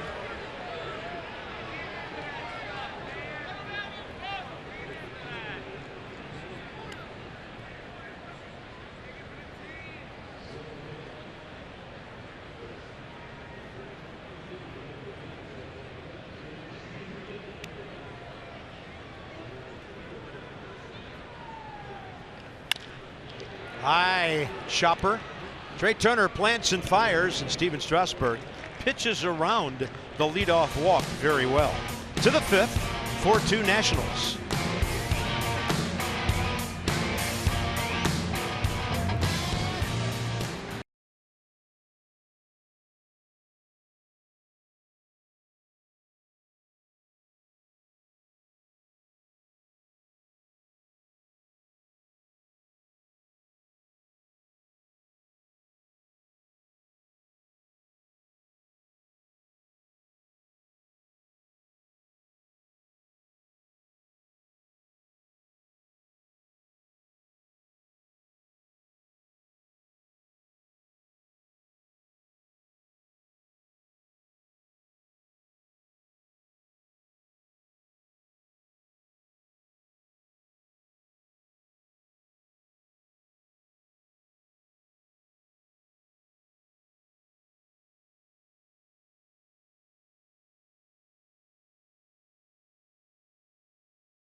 Nationals and may not be reproduced or retransmitted in any form, and the accounts and descriptions of this game may not be disseminated without the express written consent of the Washington Nationals.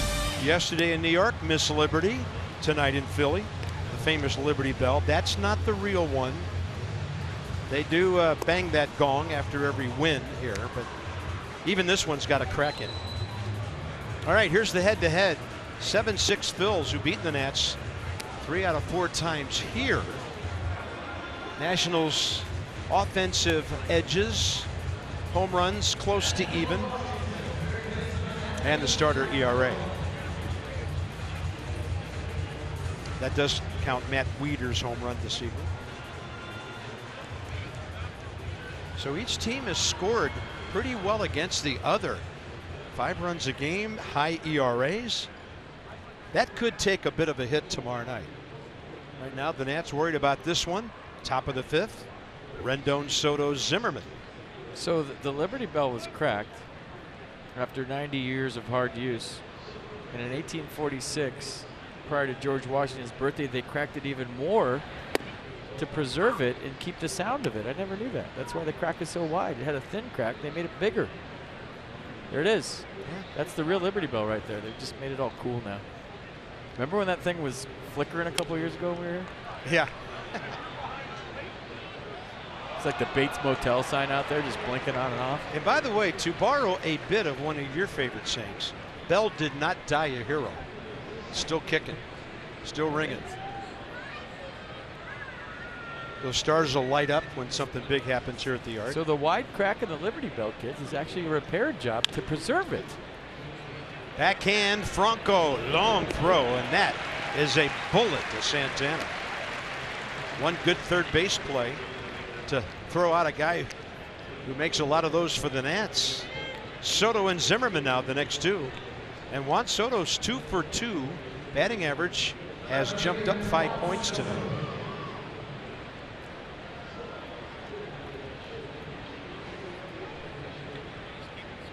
Don't groove one, or it could be 5-2.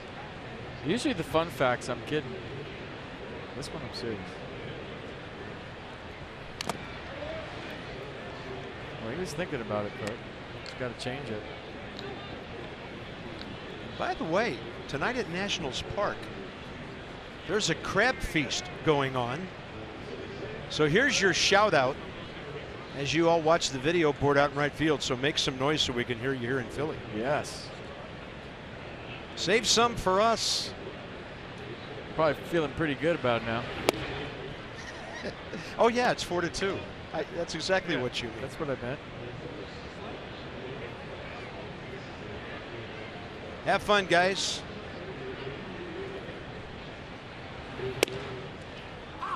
Good fastball.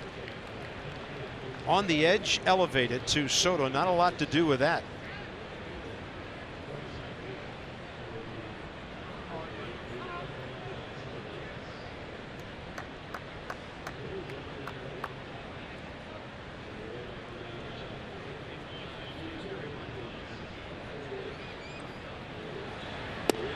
Off speed, that was nasty. Zach Eflin, 4th strikeout tonight. It'll be 2 down for Ryan Zimmerman. Mercedes-Benz pitch cast. Pretty good change up there, 87. A lot of late movement away from Soto. He tried to slap it to left, but the bottom dropped down.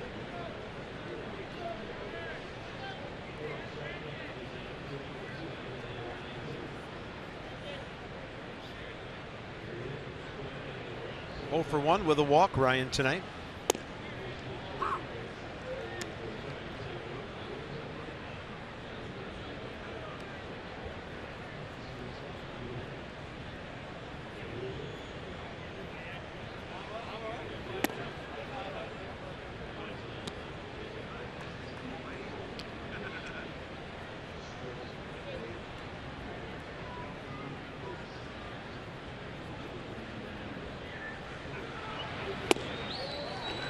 Well, it looked like a fastball for a second, didn't it? Well, his changeup spent money this inning.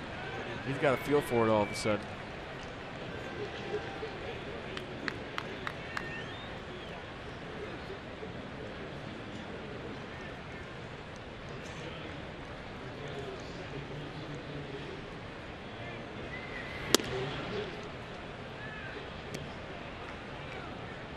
I miss the kids' weekends unis already. Those were cool. Should wear them a couple more games. You really miss those Mets uniforms, don't you? The fluorescent ones? I just like the nicknames on the back. Yeah. Because baseball's a nickname sport. If you got a good nickname in a clubhouse, sometimes you can play with the guy for a year and not even know his real name. Like, obviously, you know Ryan Zimmerman, but Zim's a great one. Yeah, who thought that one up? I wonder if a teammate's ever called him Ryan, ever. Fastball off to the right it goes. I doubt it.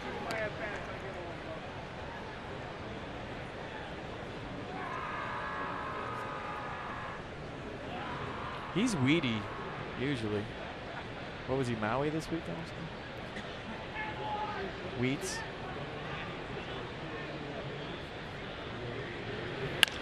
Ryan Zimmerman just gashing one the other way.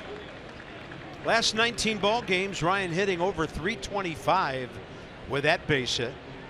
On for the second time tonight. Well, that's big. It moves the line to a guy that's almost has 2 taters tonight. One the first time up, hit one better the second time up. So nice piece of hit. Good plate coverage by Ryan and moving the line to a real hot Matt Wieters.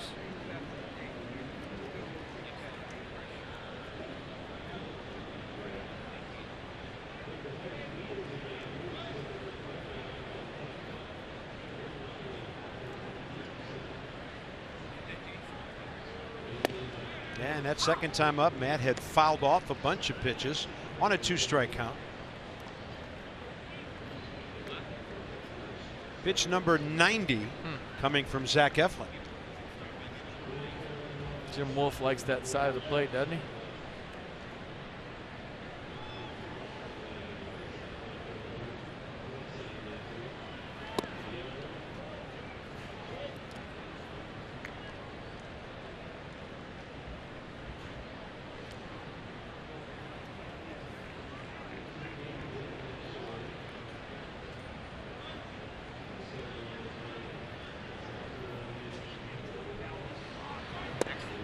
Holding on to that one too long. Eflin, ball 2. Yeah, both balls Matt's hit tonight have been fastballs, and he's spit on the off speed. So he's really picking up the changeup from Eflin, and now you're thinking he's going to get a fastball here 2-1. What's he going to do with it? Or does he just completely get away from the fastball here just because he's hit too hard?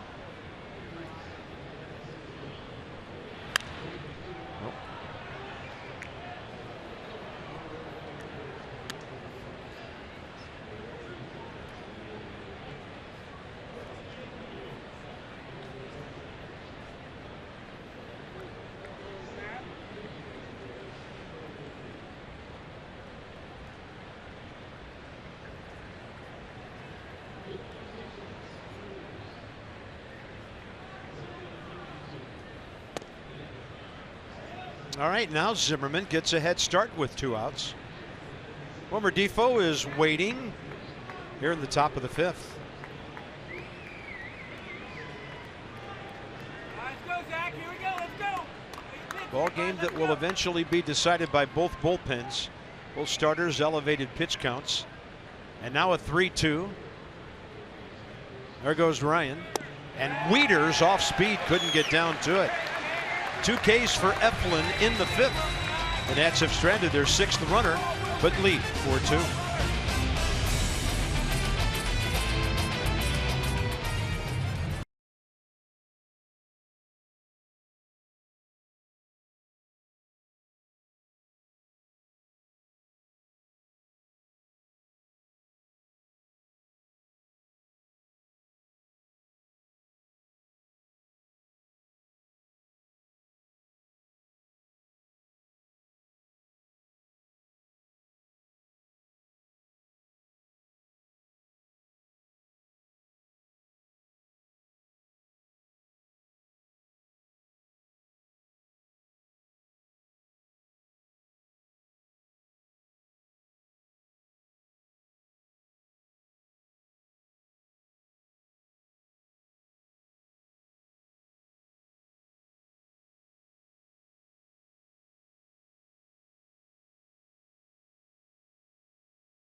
Everybody was looking up at the video board a half inning ago. Wonder if a baseball fan, Tom Ford, celebrating his 101st, that's not him, and a 101st birthday here at the ballpark. Fanatic, we're not sure how old he is. They claim he's from the Galapagos Islands, down off the South American coast, but he's having a big time. Phillies on the short end of a 4-2 score. 4-7-0 Nats, 2-3-1 Phils. Steven Strasburg about to throw his 75th pitch. And Roman Quinn leads off. 1 for 2, triple RBI and a run scored.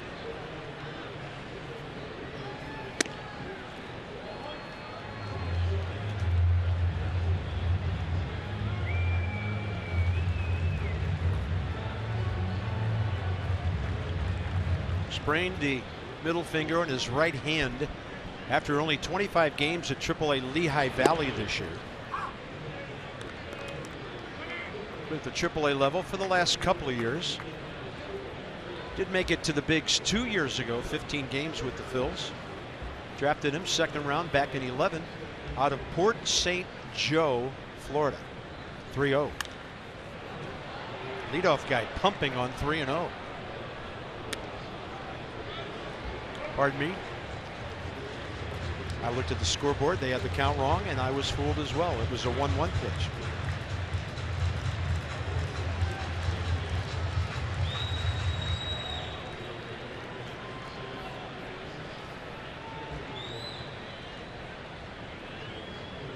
Nats playing pretty straight up. Harper toward left center, and Strasburg goes upstairs to strike him out. Steven, third K of the night. Kind of like what you see from Steven here tonight. He's pitching. I mean, anybody go out there with 97 and blow it by guys, but he's throwing change-ups where they think he's going to get a fastball.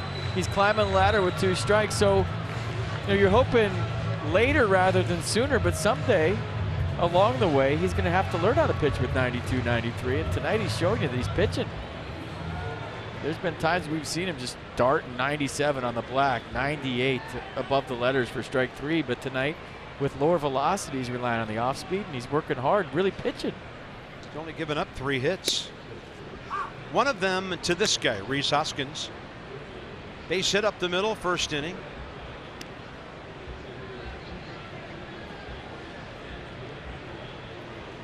Walked his second time.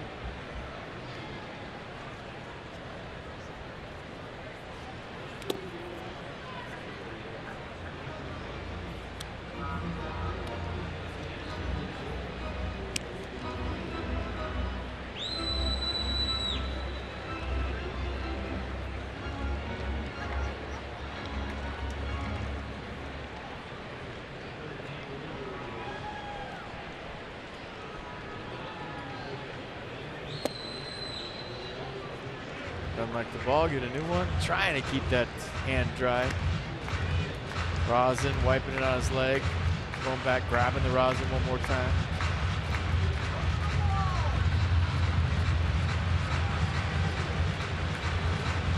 Now, Steven's first couple of years, he'd be on the mound shaking his arm throughout the game, and fans were panicking. What's wrong with him? What's wrong with Steven? He was shaking sweat off his arm. Kind of like when Bryce first got to the big leagues. They had everybody watching their every move.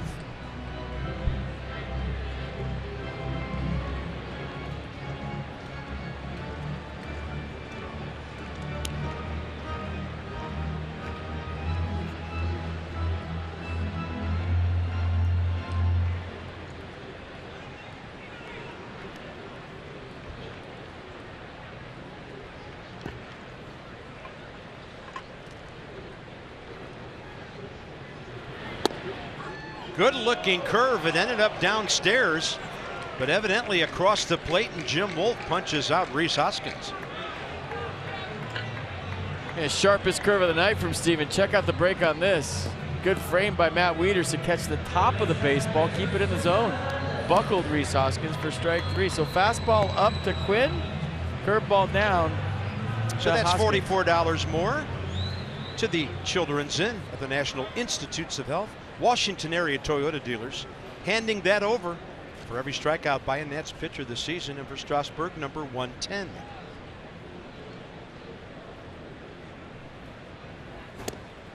Nasty first pitch changeup to Cesar Hernandez. I think we were joking around a little bit earlier in the season, looking at the averages against with Stevens' curveball and changeup, and I obviously tongue-in-cheek said, I wonder if he just threw those 2 pitches in a start, what would happen? And you're kind of seeing that a little bit here tonight.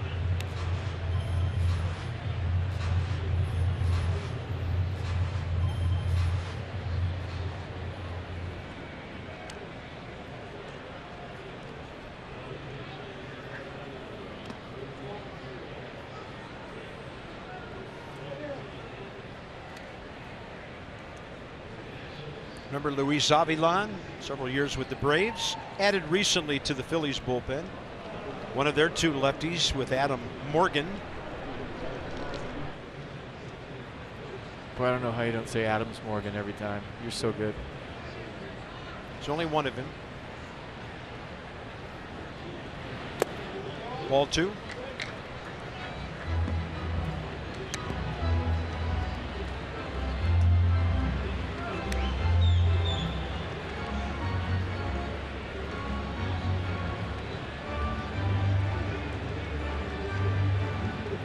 Needs a dry one.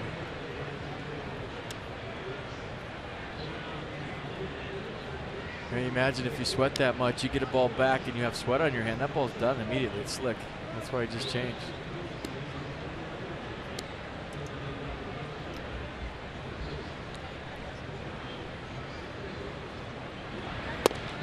Nasty. Strikes out the side. A 1-2-3-5. Strikeout total goes from 2 to 5. And Steven Strasburg dealing here in Philly now. Yeah, I don't think Steven was too pleased that Cesar Hernandez was arguing that last call. Do you see him kind of chirping under his hat while he was running off the field? Got a little edge to him tonight. I love it. Great pitch, great inning.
Now 8 of the last 9 Phillies. Here's the Nats box.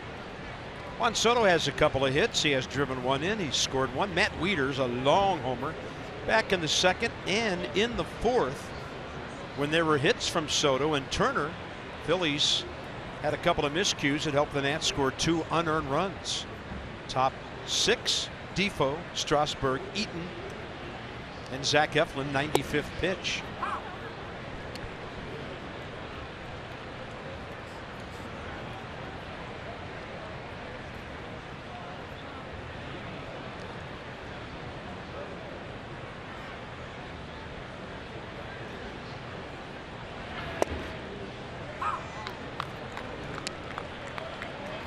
Defoe this year against the Phillies, lots of playing time,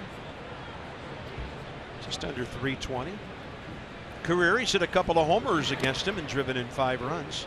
You might remember the walk-off RBI, Nationals Park, earlier this year, where Gabe Kapler on May 6th went with a two-man outfield, and Defoe hit one right up the middle to win the game.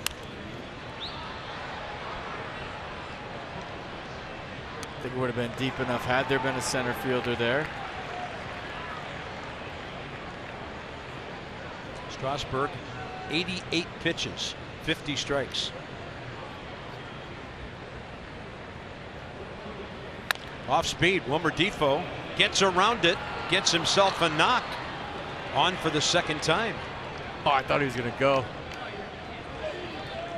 He thought about it for a second. He might have made it too, because Hernandez was going away from the play. The ball was just sitting there. Nice piece of hit and staying on the nasty change. That was a good pitch by Eflin.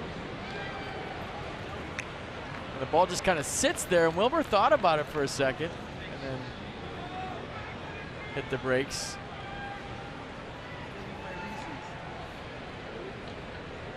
Yeah, stay right there. Let Strasburg move you. Steven would love to lay one down here and go get a breather. Defoe is running. Strasburg takes it, and that ball's in center field. Charging is Quinn, so Wilmer Defoe unable to go to third. But he rips the bag, and for Wilmer Defoe, his 7th of the year. It could be one of those first days back from a road trip, but the Phillies have not played good defense here tonight. I like the move by Davey Martinez, being aggressive up by 2, sending Defoe. And now a bunt gets him to third with one out.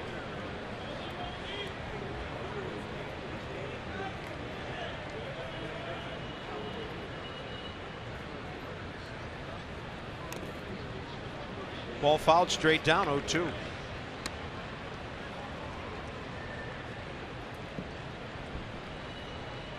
Just get it down. Wilmer will take care of the rest.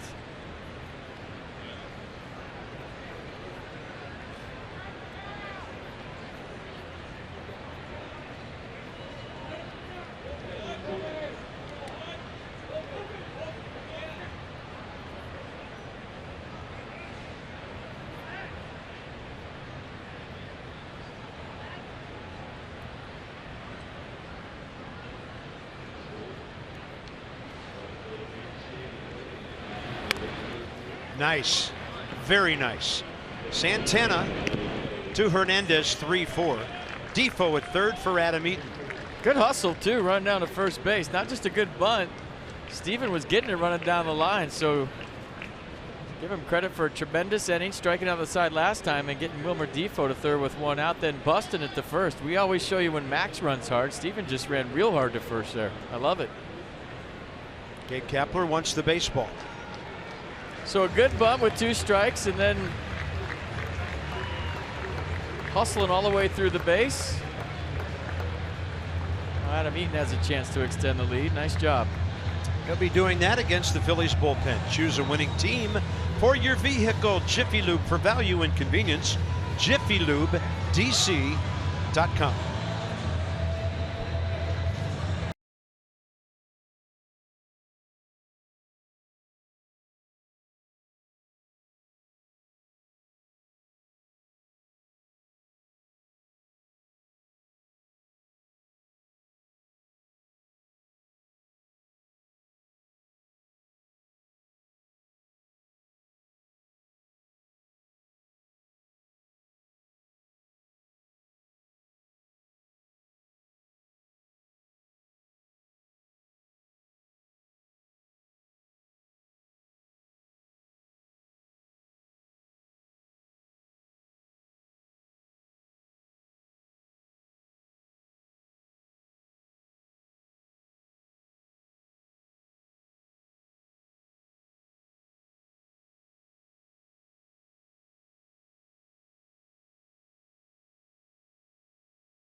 Well, they're having some fun, but not a lot of fun. Nats are trying to get a big-time handle on this one. Adam Eaton and Luis Avilan will match up for the first time. 60th game. He started the year with the White Sox. Yeah, fastball, curveball change. He throws the change 47% of the time, and he'll throw it to lefties too. Skips one in there, ball one. Avilan first in the big leagues with the Braves. Get some squeeze possibilities right here with Eaton and Defoe. 1-0 count. If you're betting on a strike, it'd be a good time to do it. Up by 2, not that big a gamble. And him coming in with one guy on base is like a vacation. Did you see the number of inherited runners? He misses. Now he got the inside edge. Delayed call. Jim Wolf thought about it. 1-1. Avilan traded over here August 22nd for right-handed pitcher, minor league guy Felix Paulino. So it's his second appearance for the Phils.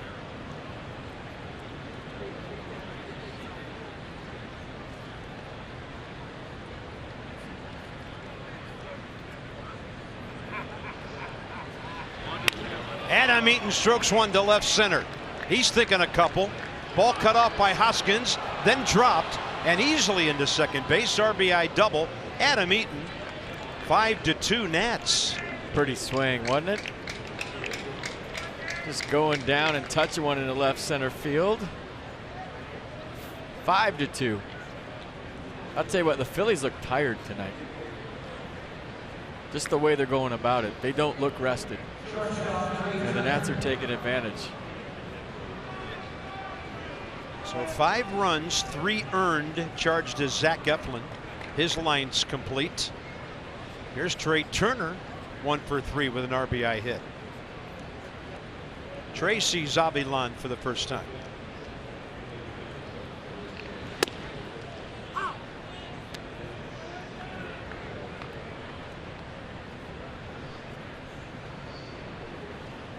And Luis Garcia back up. Anthony Rendon after Bryce Harper, who's on deck.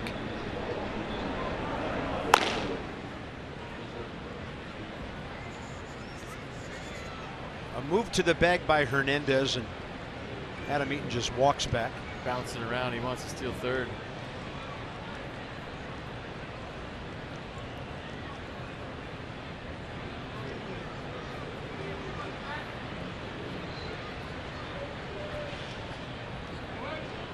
Walked in the clubhouse today and Adam was making out Christmas cards to Todd Frazier.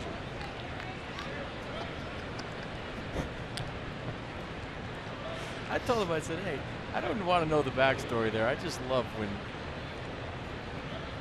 teams don't like each other. He agreed. Roman Quinn getting his momentum behind this one. He'll hit the cutoff man on a hop and keep Eaton at second, 2 now. So now it's a Luis Avilan Bryce Harper matchup, and this has happened 15 times. Bryce has 2 hits against him and 11 trips, 4 walks.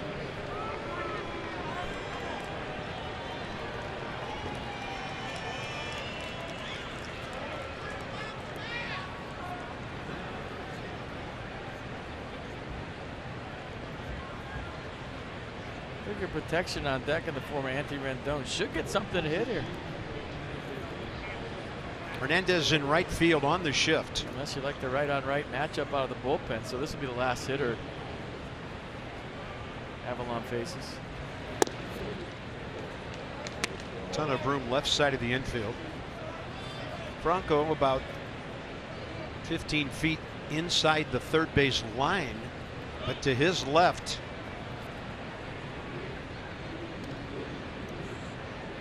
The only guy is Eaton. And he's not going to field it.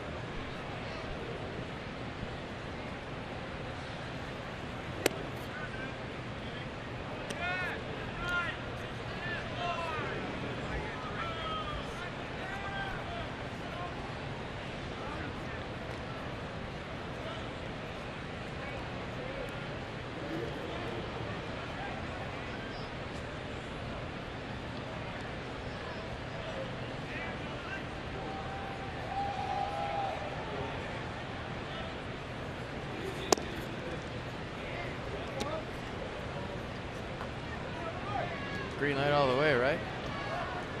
Why not?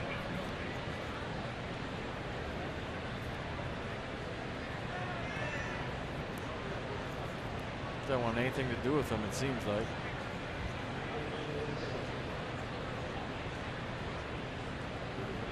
Adam Eaton, huge lead.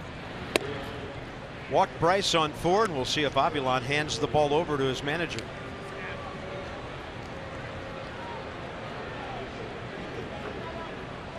Now you want it there. Go! Kepler takes a while, and here he comes. Remember, we told you, choose a winning team for your vehicle. Jiffy Lube for value and convenience. JiffyLubeDC.com with our pitching change. And on the way, Luis Garcia.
Leaders hit a homer.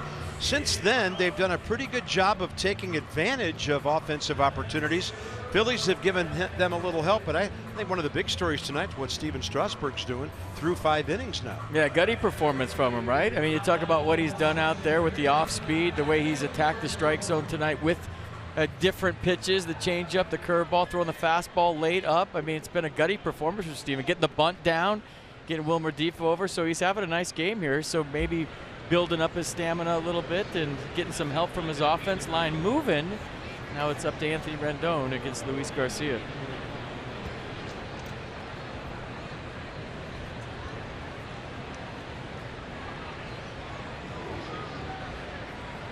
One for 4 career against him. Anthony, a base hit in 3 trips tonight against Zach Eflin.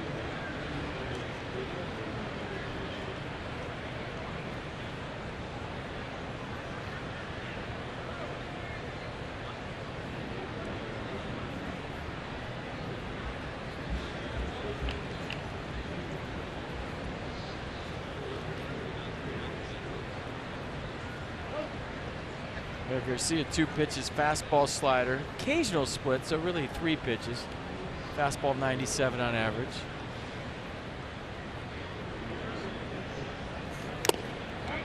Had some pretty good break and drop on that one. Anthony foul tipped it. That's a 31-year-old right-hander making his 47th appearance.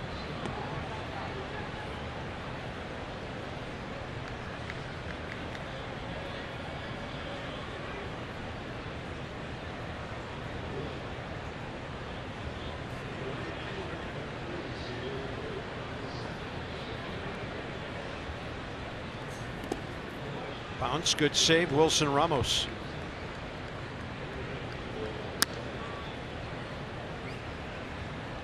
Guys that come set with their glove horizontally, I used to look out there and see if they were tipping pitches, because when they come set and the glove is parallel to the ground, if they have a wider grip for the changeup, the glove will be wider. Watch where he comes set right there. If that thing fans out at all, you know it's off speed. If it stays skinny, he's got a fastball grip. Harder to see if the glove is vertical versus horizontal.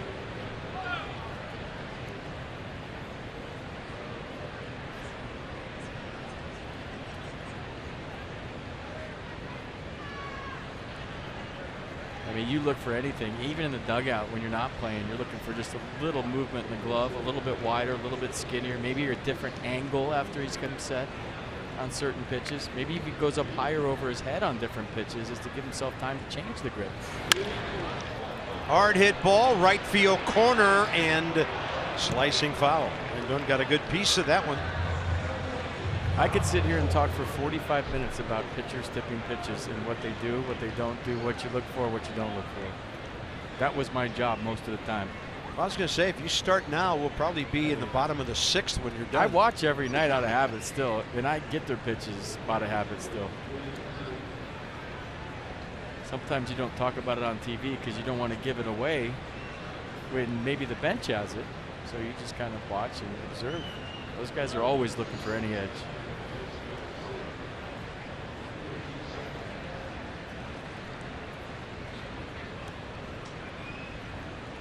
And we don't have a camera on the bench to zoom in to actually see the grip, though. Swing and a miss. And that's it. So the Nats pick up a run, Eaton a big double. Washington by 3.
Ball brought to you by T-Mobile. How about the gutty performance by the big right-hander here tonight? Really relying on the off-speed. There's a few fastballs in the mix that he's elevated with 2 strikes.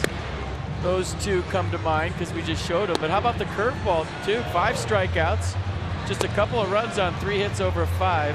Struck out the side last inning, so 88 pitches, 50 for strikes. And you are liking what you're seeing from Stephen Strasburg. I know you are. For the Phillies, 4, 5, 6, bottom 6. Stevens allowed none of them to get a knock so far.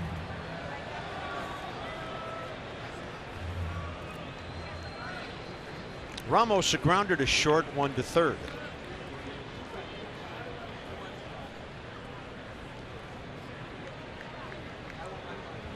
What are your thoughts on them trying to steal the Wilson thing? Well, they're not making a big deal out of it because we can barely hear the low notes on which to call out Wilson. Well, the Nats took the ballpark back, so there's no way the Philly fans would know about that, right? That's right. How would they? They're smart fans, but they don't know.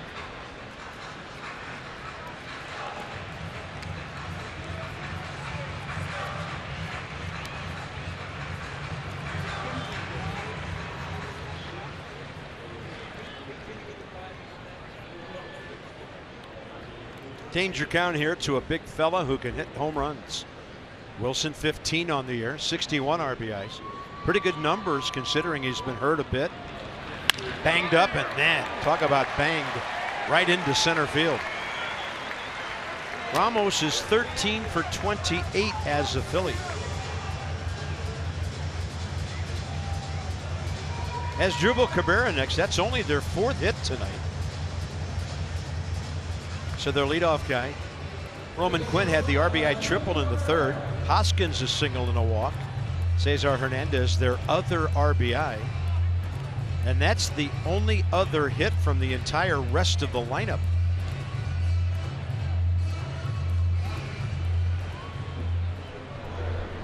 Wander Suero. Looks like he's in the paddock. The Kentucky About Derby. ready to make the run for the Roses. Yeah. Fair ball. It gets by Ryan Zimmerman. Heading for 3rd is Wilson Ramos. And a long throw over there, and they've got him. He didn't run at all. Wilson Ramos, I don't know if he was unable to run hard. He was cruising, and Adam Eaton picked him off with a tremendous throw. Remember, he had the hamstring trouble when he came over here, but he wasn't running at all. It was almost like he thought it was a foul ball when he came around second. I'm like, he's going to get thrown out. So the Phillies should have runners at 1st and 3rd, but Wilson Ramos hit second, and almost like he thought it was a foul ball or something. Tried to pick it up late, but a great throw by Adam. I mean, this will show. Watch. He's got to be hurt. Watch this. I don't know. Just the look behind, I think he thought he had 3rd made. Another example of the Phillies not playing sharp baseball here tonight, and a great example of Adam Eaton's arm. What a throw. Here's Santana.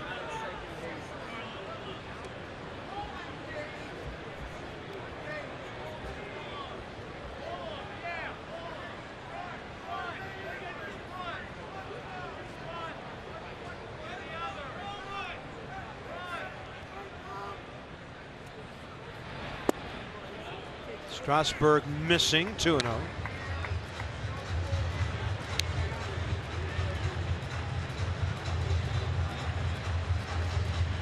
I feel like even if there's a hamstring thing there, that he didn't run as hard as he could with his hamstring, just based on him turning around and looking right around second base. Swing and a foul.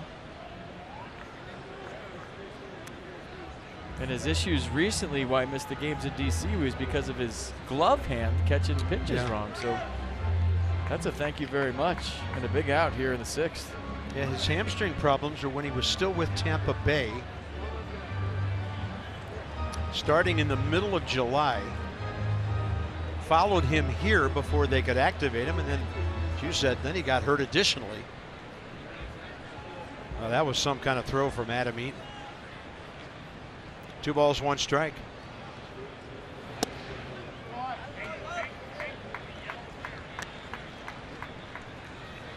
Tim Collins joining Wander Suero.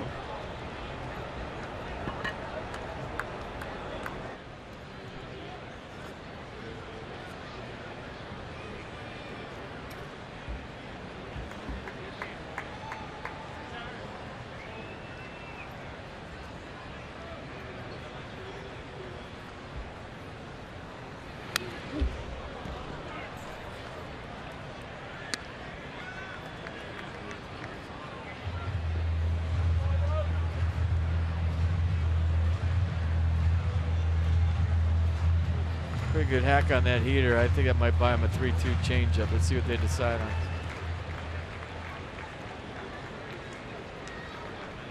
Or curve.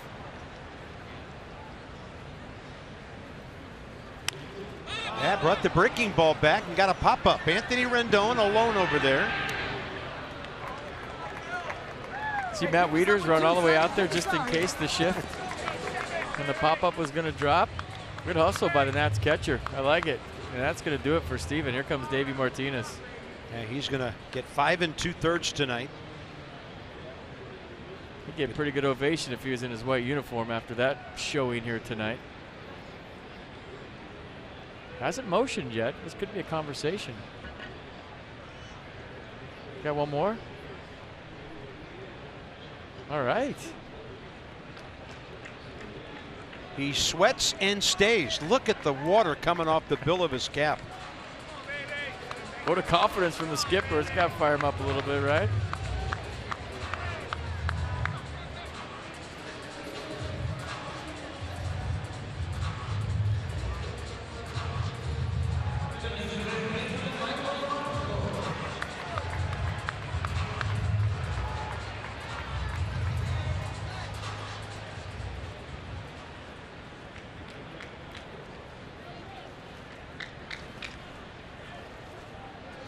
Michael Franco. 2 outs on the infield. And a chance for a third. That ball hit the lip of the grass and stayed down, but Rendon handled it smoothly. How about that? Leave me in, Skip. I'll get a quick out, and that's 6 solid and a good outing for Steven Strasburg.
%, phenomenal. Visit getfiles.com. Just a potpourri of everything in X-Mo tonight, because everything looks better in X-Mo, right? Some high fives, a happy dugout. Mark Reynolds screaming at the top of his lungs. Tanner Roark smiling. Pretty close on that high five. So up by 3, top of the 7th, trying to add on with Juan Soto starting it up. Right-hander Luis Garcia still in for the Phillies. Soto, Zimmerman, Wieters. This threesome's done some damage tonight. On base a collective 5 times. Shift on. Hernandez in right.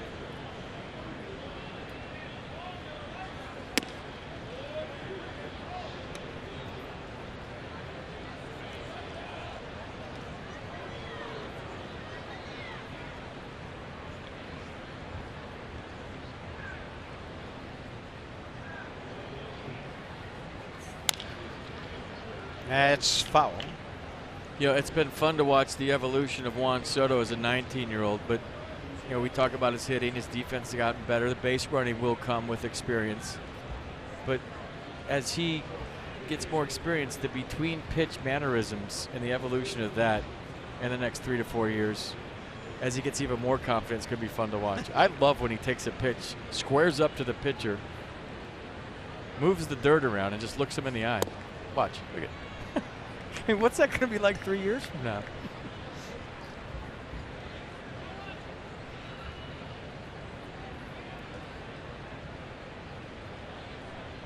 There's the shiftage we talked about.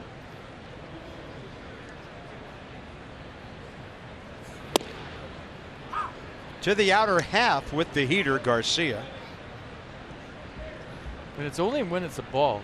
If it's a strike, he just kind of goes through his normal routine. If it's a ball, he squares, looks right at you like you're scared to throw him a strike, aren't you?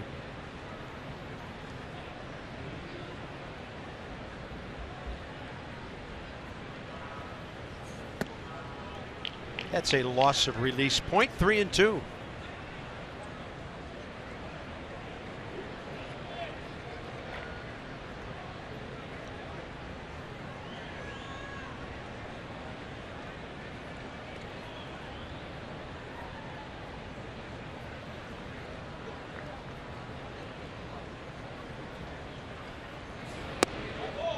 What a take. Walk number 61 for Soto. All right, the playoffs are right around the corner in Woodbridge, September 7th.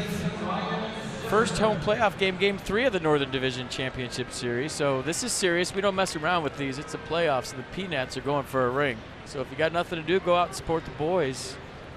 Maybe you see a no-hitter. Maybe you see them pile on the mound. Who knows? Soto on for the 3rd time. Zimmerman trying to match that. Ryan has walked and singled. Thing of beauty, his opposite field single last time. Zach Eflin had worked in pretty much outer half or away throughout the evening. He just took a step and hit one like a rocket to right.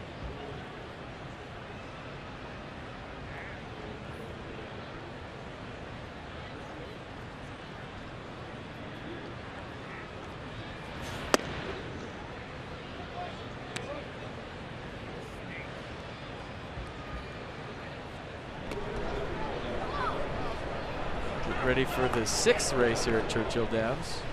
And Nick Williams, the lefty, to lead off. Then the pitcher's spot.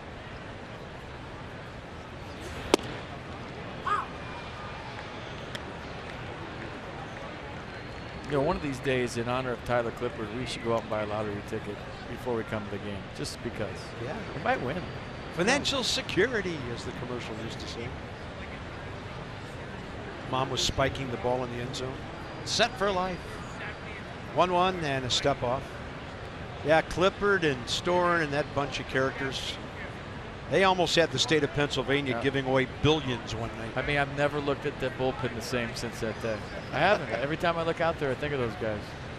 Yeah, it was pretty realistic when they switched the numbers. 700 million, something like that.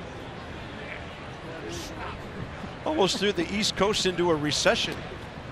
I talked to Cliff after that. He was like, dude, I thought I was going to get in so much trouble. They took that serious, man. They were mad at us. I'm like, yeah, but we laughed for 3 innings because of it. Yeah. Does the backwards 2 that's sort of invisible count there? Interesting. That was a fun bunch. Estimated annuity. 2-1.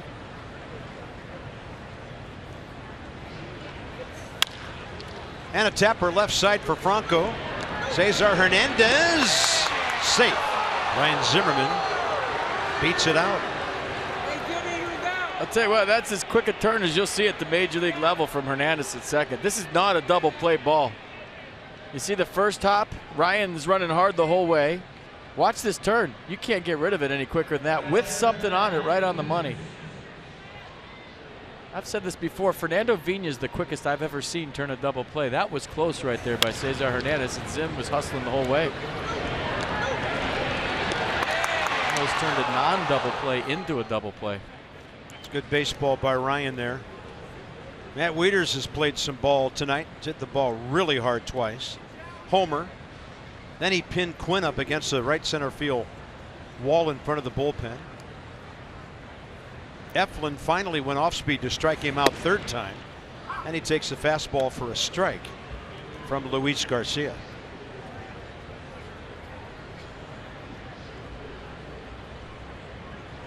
Somebody just sent FP and I a picture of the Adams Morgan neighborhood. Yep. And it's such a beautiful, bright, colorful picture. I thought it was the Painted Ladies in San Francisco for a second. Very nice. Well, if he ever plays for the Nats, his nickname on Kids Weekend will be Northwest.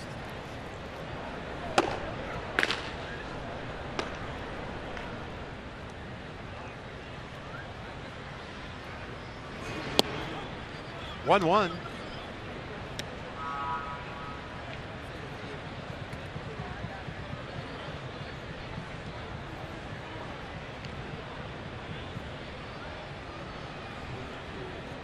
All right.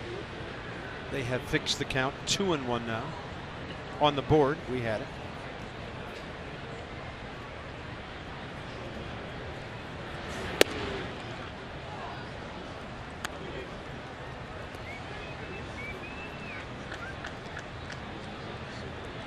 This would be a healthy rip if it's a fastball and a strike.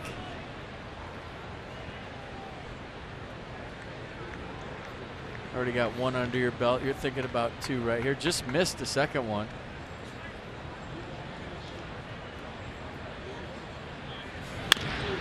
And that one chopped. That's Asdrubal Cabrera. And that's turned by Michael Franco on a 6-5-3 double play.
Box right there. The cameraman found that between innings. Just crawling the rafters here at Citizens Bank Park.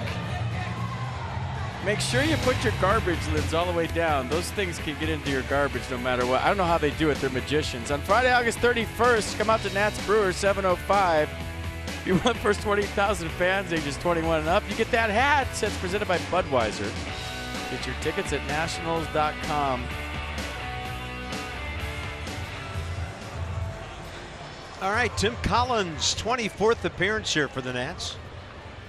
We're going to start with Nick Williams against him. 15 innings, 16 hits, 12 strikeouts. Bullpen needs 9 outs to get the job done tonight. Nats by 3. First pitch away to Nick Williams, who's 0 for 1 career with a walk against Tim Collins. And Ryan Madsen, as Dan reported earlier, available tonight just off the DL. There he is.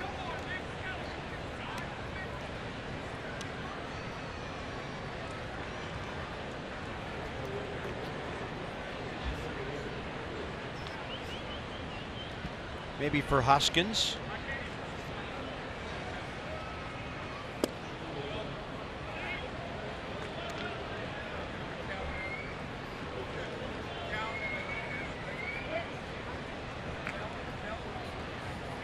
Switch hitting catcher Andrew Knapp recently recalled. He really chokes up. I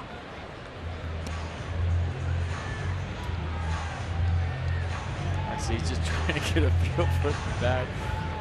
That would be a short bat. Yeah. You would just break your sternum if you choked up that much on a swing.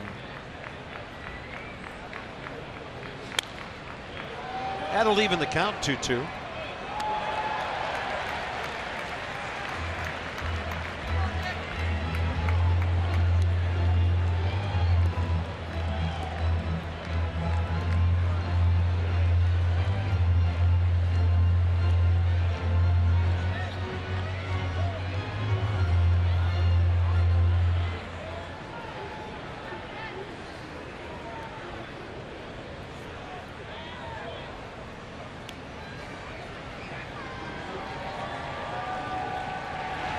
And the 2-2. Home plate umpire's going to ring him up. Strikeout. 1 down in the 7th. Yeah, did he go? I thought he did. The fanatic. Ooh. Needed cheers, didn't know what happened. Can't believe that Nick Williams struck out. Nice pitch by Tim Collins. Perfect pitch, down and away, got him.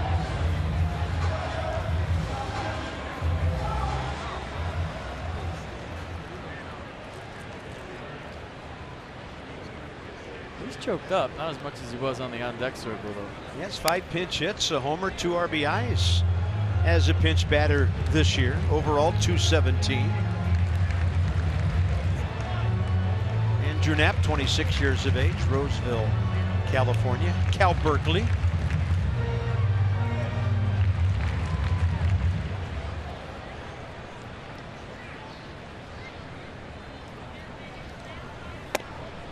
One. Told us recently, you know his dad Mike. You met him last time we were here. That's right, he came up. He did. Locked 11 years in the minor leagues, drafted by the Angels. Tighten it up. Let's go. We win yesterday. His dad's never allowed in the booth again, by the way. His son walked the Nats off that day. Oh yeah, so he can't come up here. That's why I forgot it. I erased him. There you go. From what little memory banks remain. That was that marathon game where both teams were gassed, and he was the only player left that had anything left in the tank.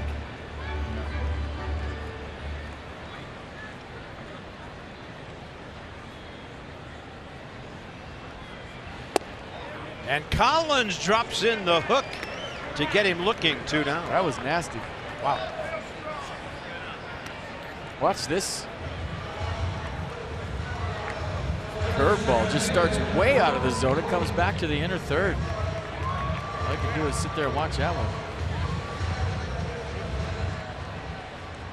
There's Roman Quinn, their leadoff man. 1 for 3. Batting left-handed earlier with the RBI triple against Strasburg. Steven got him the other 2 times. Fly ball to center. Swinging strikeout.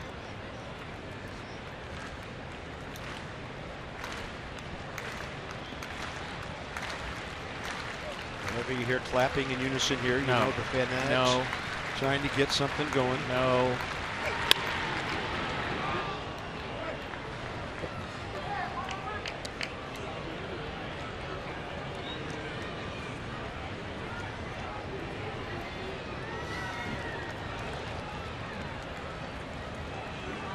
Look at kid with the doll. Look at him.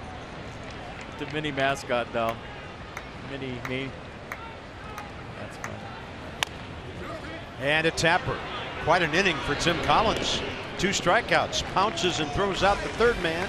This one to the top of the 8th. 5-2 Nats.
It was awesome when they met last Thursday. Max wins 7, gave up only 2 earned runs, struck out 10. Aaron Nola got the win, his 15th. No runs over 8 innings. 34 years of age versus 25. We get you going. 6:30. Nats Extra. Masson 2 pregame tomorrow night. First pitch, 7:05. Yeah, we were expecting a brawl, and instead they decide to dance. The Fanatic and Land Shark. We're going top 8 here.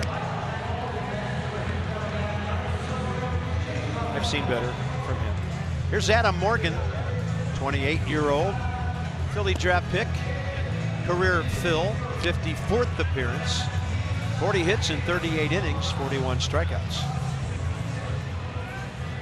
Michael A. Taylor on deck after Wilmer Defoe. Yeah, the Fanatic supposedly is from the Galapagos Islands, and if you know anything about that place, there's a lot of great white sharks around those islands.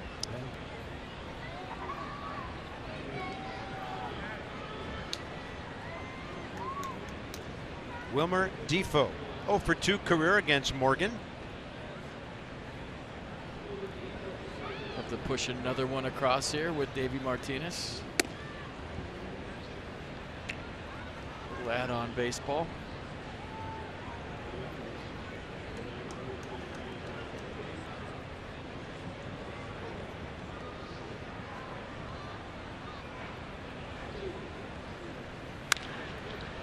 High in the air, center field. Long way for Roman Quinn. First out, top 8. All right, MLB At Bat is your #1 Nats app. Customize your experience. Catch every moment this year. Get Nationals home screen icons and features such as MLB.TV Game of the Day, pitch tracking, stats, and news. Download MLB At Bat today.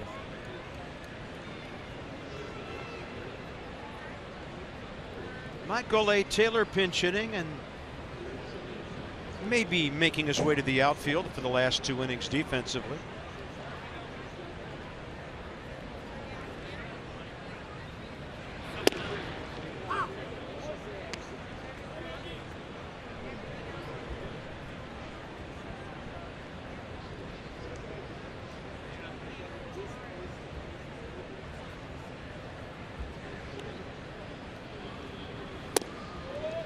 Counts even, 1-1.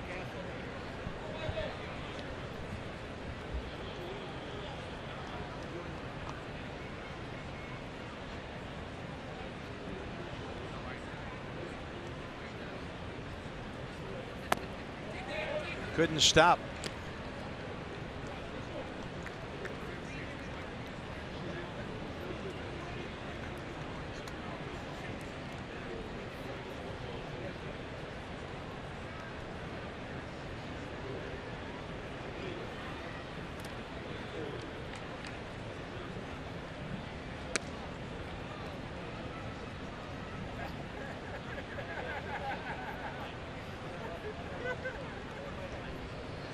Big knock.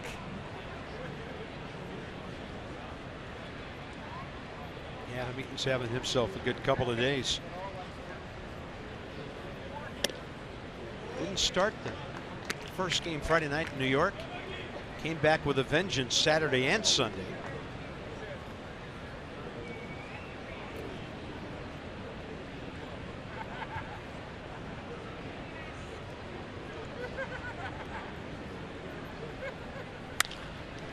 And Michael A. Taylor will sky one out to right center.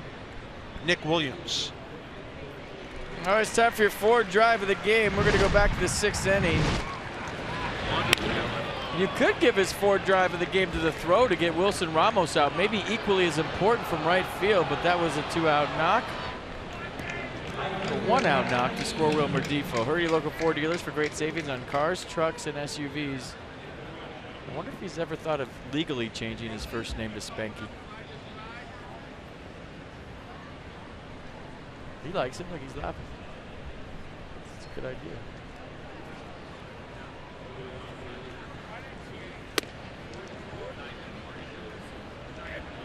Wilson must have said something funny to his former teammate.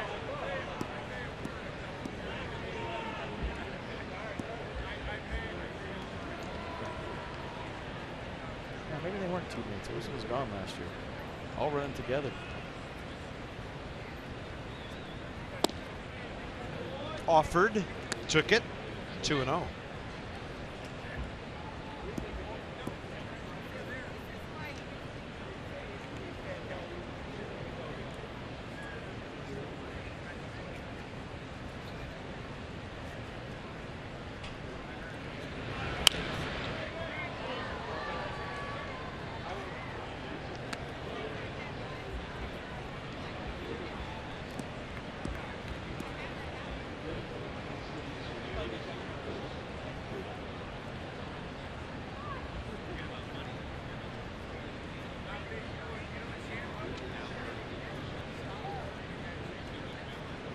In at the corners, Franco and Santana.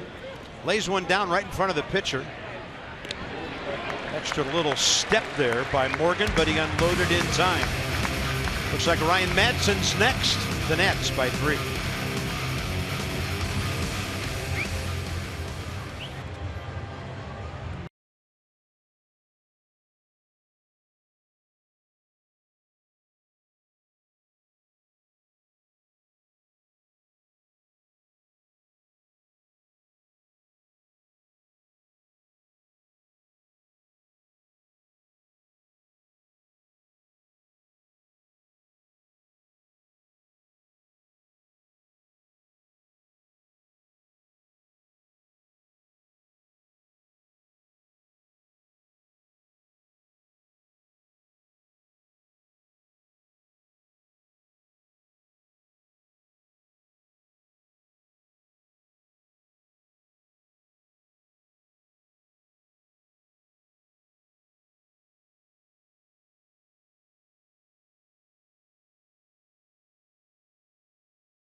Soto doing his thing. Steven Strasburg with a gutty 99 pitch performance. Dan, you got some more on the back end of the bullpen for us down there? Yeah, Bob. So used to saying Bob, an FP toss. My bad, buddy. Yeah, Ryan Madsen working the 8th after getting activated off the DL. Davey found that funny too. Kelvin Herrera now on the disabled list, which means that the closing carousel continues. And Davey said he didn't want to throw Ryan Madsen right into the fire as the Nationals closer. The first name that Davey mentioned when discussing the options for the 9th inning tonight was Greg Holland, who hasn't closed for the Nationals but has a ton of experience, obviously, in that role. Davey saying he likes how Holland has thrown. He likes how Wander Suero has thrown. There are a few options out there, and Davey didn't have a set one as of this afternoon. But Madsen the 8th, and we'll see how it plays out from here. Yeah, and this is a big inning. Oh, baby. That thing is crushed by Rhys Hoskins. Ryan Madsen's first pitch goes a long way. It's a 5-3 game. Hoskins 27th of the year.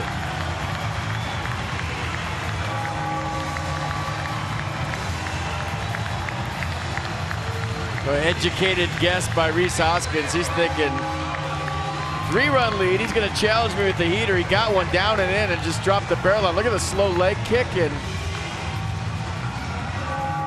as Bob said, number 27 was a big boy homer from Rhys Hoskins.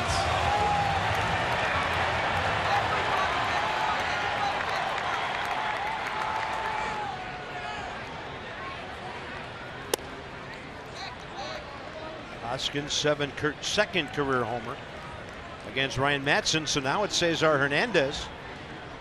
So there'd be a lot riding on these last 6 outs now that it's one man on and tying run in the box. I don't care how long you've been in the game. If you've missed some time and you give up a first pitch homer, it's got to unnerve you a little bit, doesn't it? That thing was crushed. Hernandez 1 for 3 tonight and 1 for 2 with a walk against Ryan Madsen.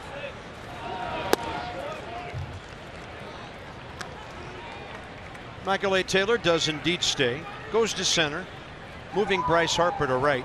So Adam Eaton double switched out of the game. The Nationals pitcher is in the #1 lineup spot. That'll even it 2-2.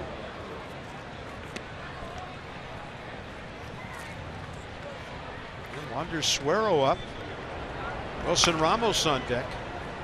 They've got a bunch of veteran hitters coming up here.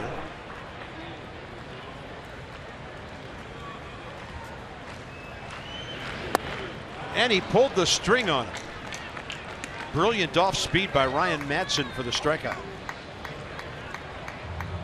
A nasty change here by Ryan. So getting ahead with the fastball, and Hernandez gearing up for the heat. Got something at least 10 miles an hour slower. Great pitch. Wilson hearing a few boos after he was thrown out at third last time. They don't play the non-hustle game here in Philly. I mean, you'd have to ask Wilson how his hammies are feeling, but it looked like he had a little more in the tank than he showed there on the first to third. Ramos 0 for 2 career against Madsen.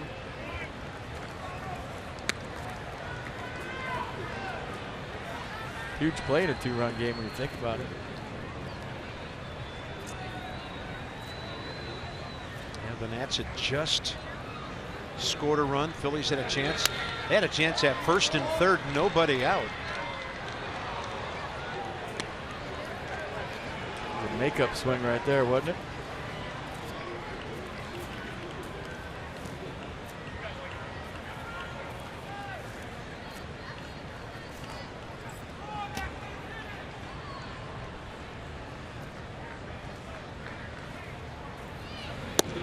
Two-one.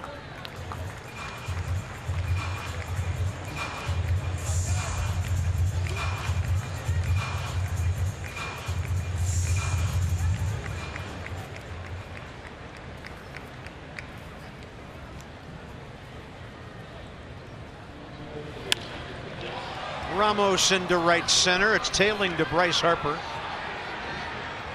2 down in the 8th.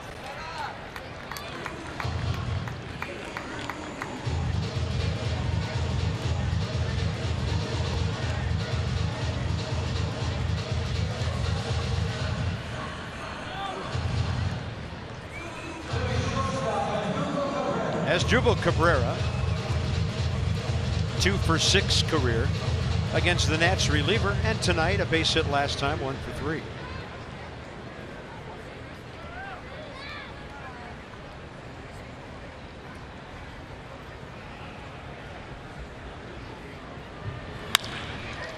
That ball gashed, and Wilmer Defoe right there from his knees to Zimmer.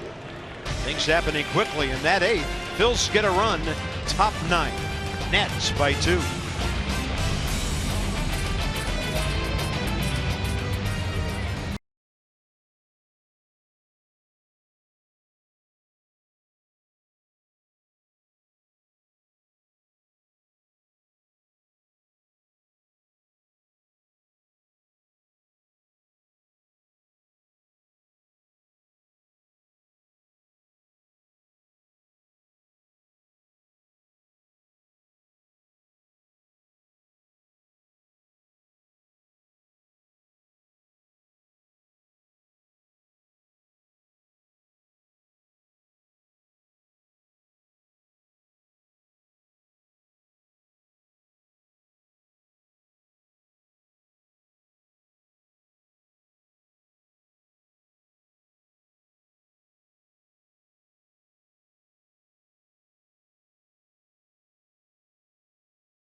By Lexus, experience amazing. Wow. Heading for William Penn Standing on top of City Hall here at Franklin Parkway. Beautiful evening here in downtown Philly. So the next 19, including tonight, here for 3, Brewers 3, Cardinals 3, Cubs 4 at home. Unbelievable homestand. And then right back here on the next road trip on to Atlanta after that. All of those teams over 500, all of those teams contending. Adam Morgan still on the mound, and Trey Turner faces him top of the 9th. Trey against Adam Morgan, really good. We'll tell you he's got 2 RBIs against him. Let's see how the AB turns out. Oh, it must be really good if you're not saying it. Like 14 for 14? Well, not that many APs. Okay. Crew's going to ruin it for us. There it is. Well, it wasn't 6 for 6, so you don't jinx it. I know. 6%.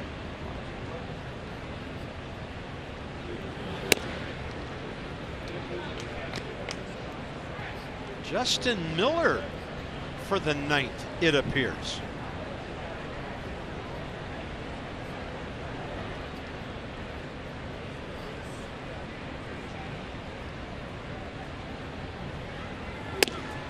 Fastball whistles in. Adam Morgan delivering 94. The doctor ran sprints today, by the way, before the game. That's great news. Came out of it all right. Curveball stays away. Phillies don't want to walk this guy and let Trey start running. That would be a great step toward getting that 3-run lead back.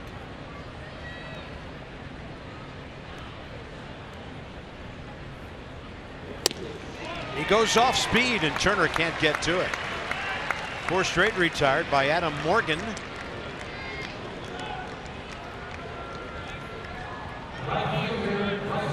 Lefty lefty. Bryce Harper 1 for 6, 3 walks against the southpaw. It's only one southpaw in Philly, but ever. Rocky Win, Balboa. Rocky, Yeah, win. Rocky Balboa.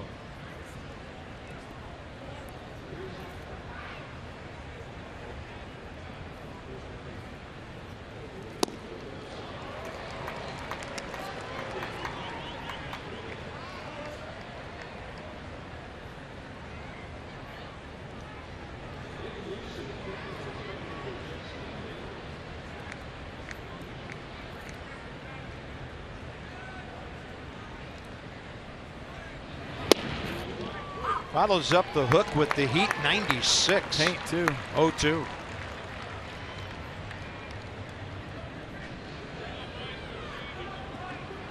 See, when you're Bryce Harper, you get everybody's best stuff all the time. Yep. Spread out, no stride.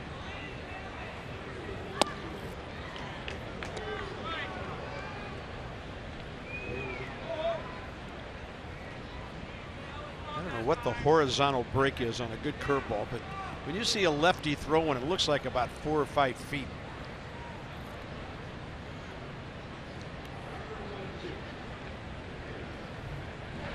Throws him another one, and Bryce hangs in there. A healthy rip.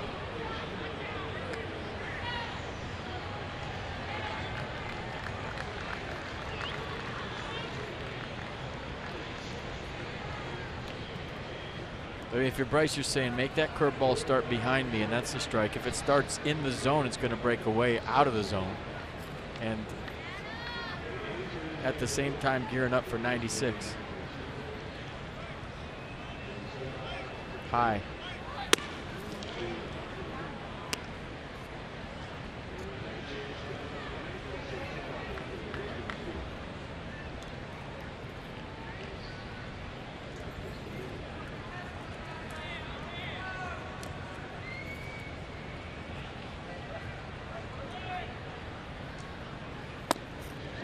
Great take.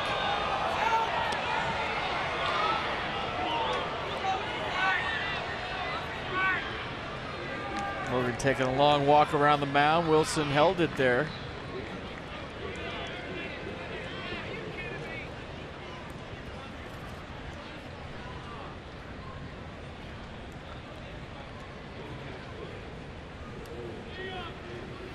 3-2, and Bryce will hit it high in the air left side. Michael Franco on the shift. First two retired here in the ninth. Well, he made that interesting, didn't he? He did. Not an angle he's used to. It looked behind like he, shortstop. Excuse me, Carver. It looked like he was protecting himself from the sun, and he got off to one side and then just snatched the balls and went by him.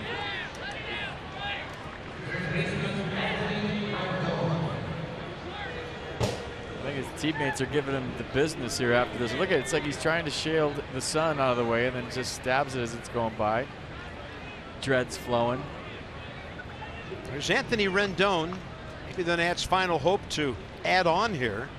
4 for 11 career with a homer against Morgan, who drops it in there. Phillies bottom 9. 6, 7, 8, Santana, Franco, and Williams.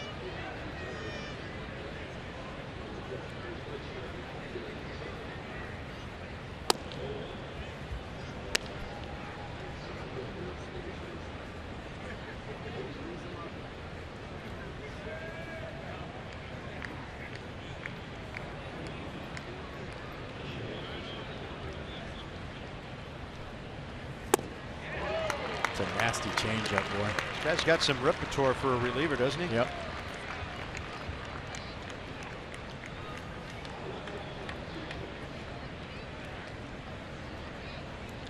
A starter in his career. 36 big league starts his first 2 years.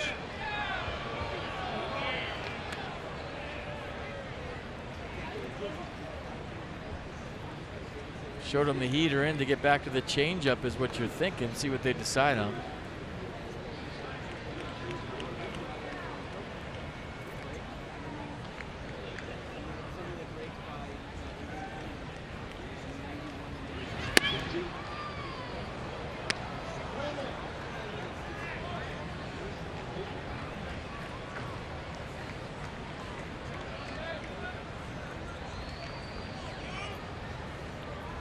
That might have got Wilson's hand, that pitch right there. Did you see him shaking the glove? He's got that thumb guard on his glove where he took one in the series before the Nats got to, or the Phillies got the Nats part. Yeah, I thought it was ball 4. Anthony reacted slowly. Going to toss the bat and head on down.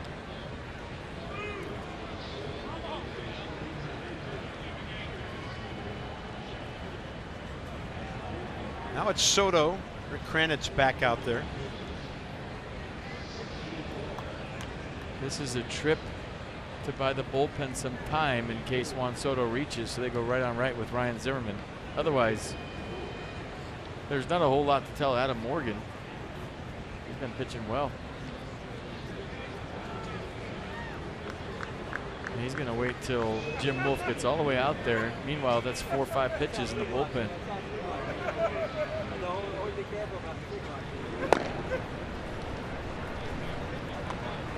Victor Arano.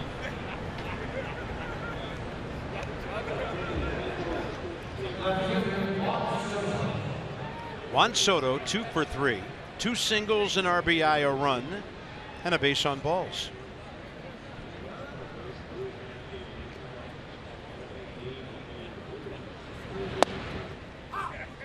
And Morgan gets that outside edge with the hook.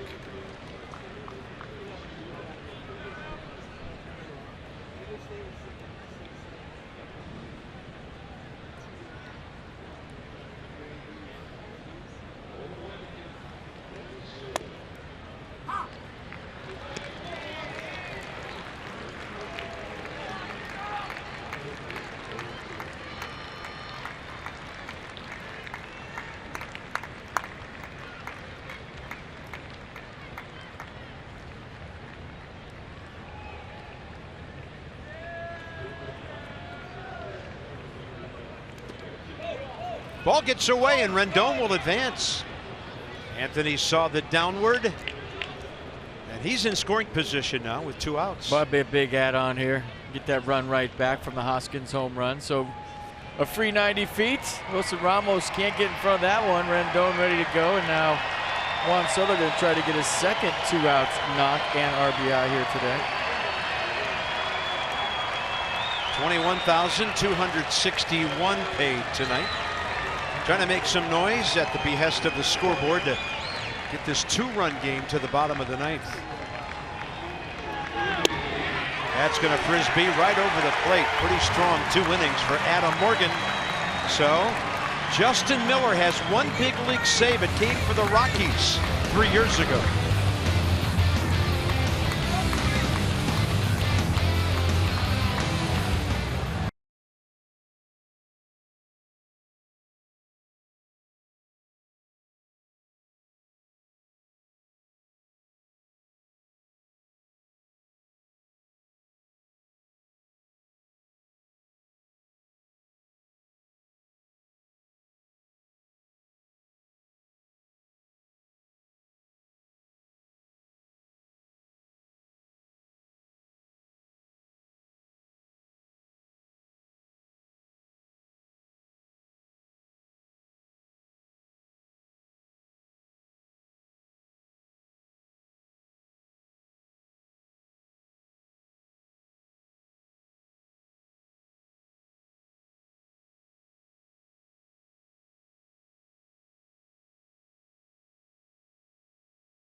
Year-old right-hander, 39th appearance, 51 Ks in 43 innings.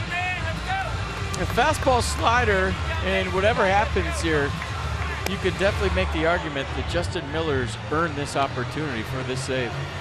Agreed. That save we referred to 3 years ago for the Rockies was a 5-out save. Came into a close game in the 8th, got a couple of outs. The Rockies scored a bunch. He got the final 3 outs. Final score turned out to be 9-4. This more of a traditional save opportunity. So here's Carlos Santana, who's 1 for 3 career against the right-hander. Nats playing him to pull. Not an overshift, really.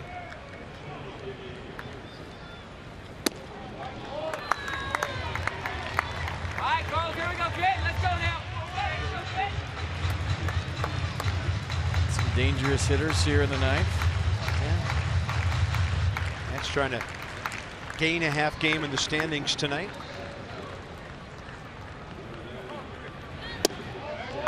Two and 0. It's easy to say treat it like another inning, but he knows if he gets 3 outs, his team wins. It's a whole different ball game. So got to get in the strike zone.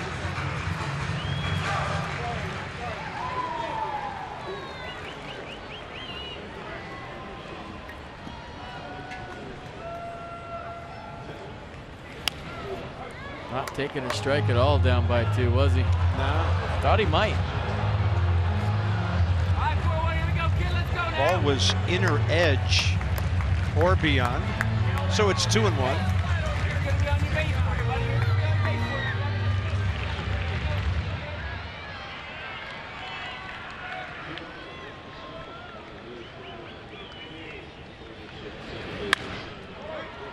you. Now you get to your slider if you want.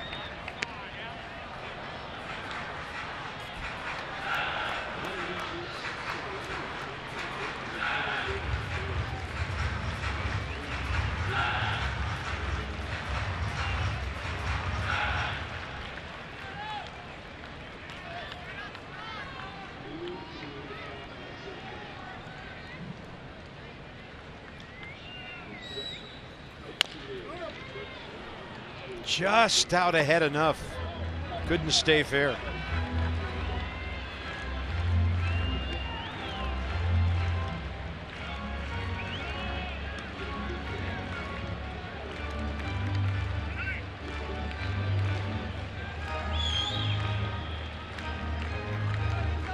Matt Gray starting to move around and play some catch. They do have Odubel Herrera still on the bench.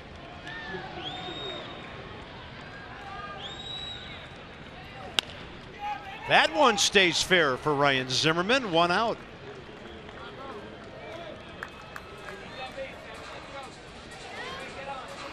Nicely done. 2 more to go. Max Scherzer, 16-game winner. Aaron Nola, 15-game winner. Rematching from the Classic at Nationals Park last week. That's extra. Masson 2, 6:30 tomorrow. Michael Franco, 1 career plate appearance against Miller, a base on balls.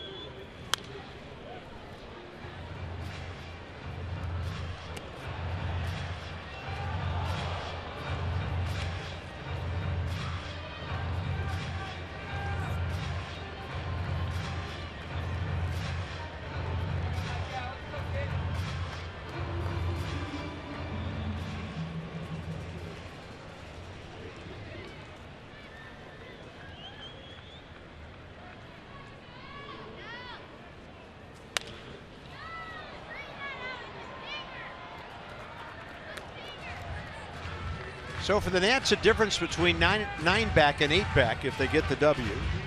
Phillies would fall to 3.5. As we mentioned, Braves not playing tonight.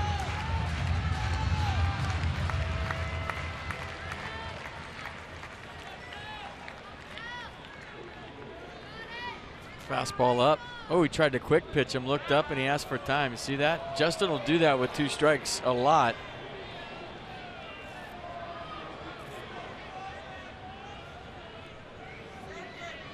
Obviously with nobody on, can't do it with the runner on or else it's a balk.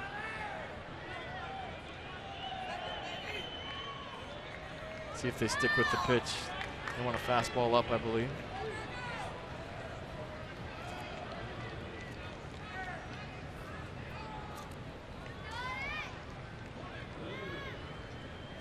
Oh, 2.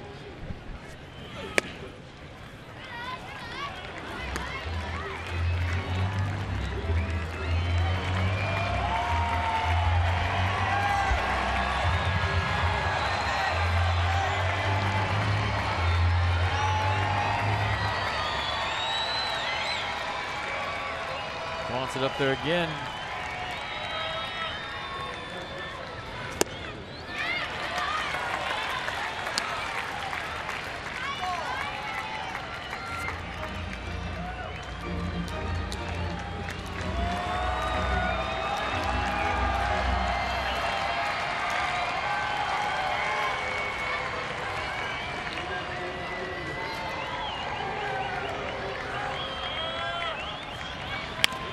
Had him reaching with the slider. On the run, Turner got him. Outstanding play by Trey. 2 down.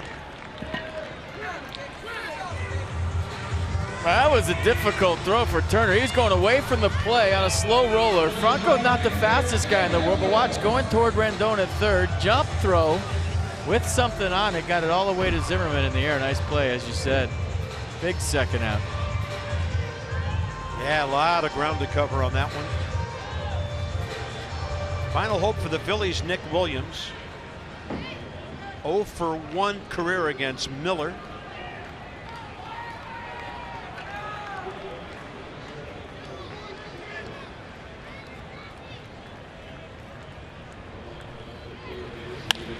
Jammed him.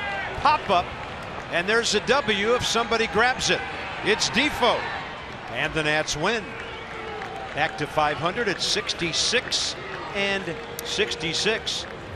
and a good W for Steven Strasburg. Yeah, going into Max Scherzer tomorrow. Aaron Nola on the mound. Tremendous pitching matchup. But game 1 of this 3-game set goes to the Nats. Gutty performance by Strasburg. And guess what tomorrow is, folks? Scherz Day.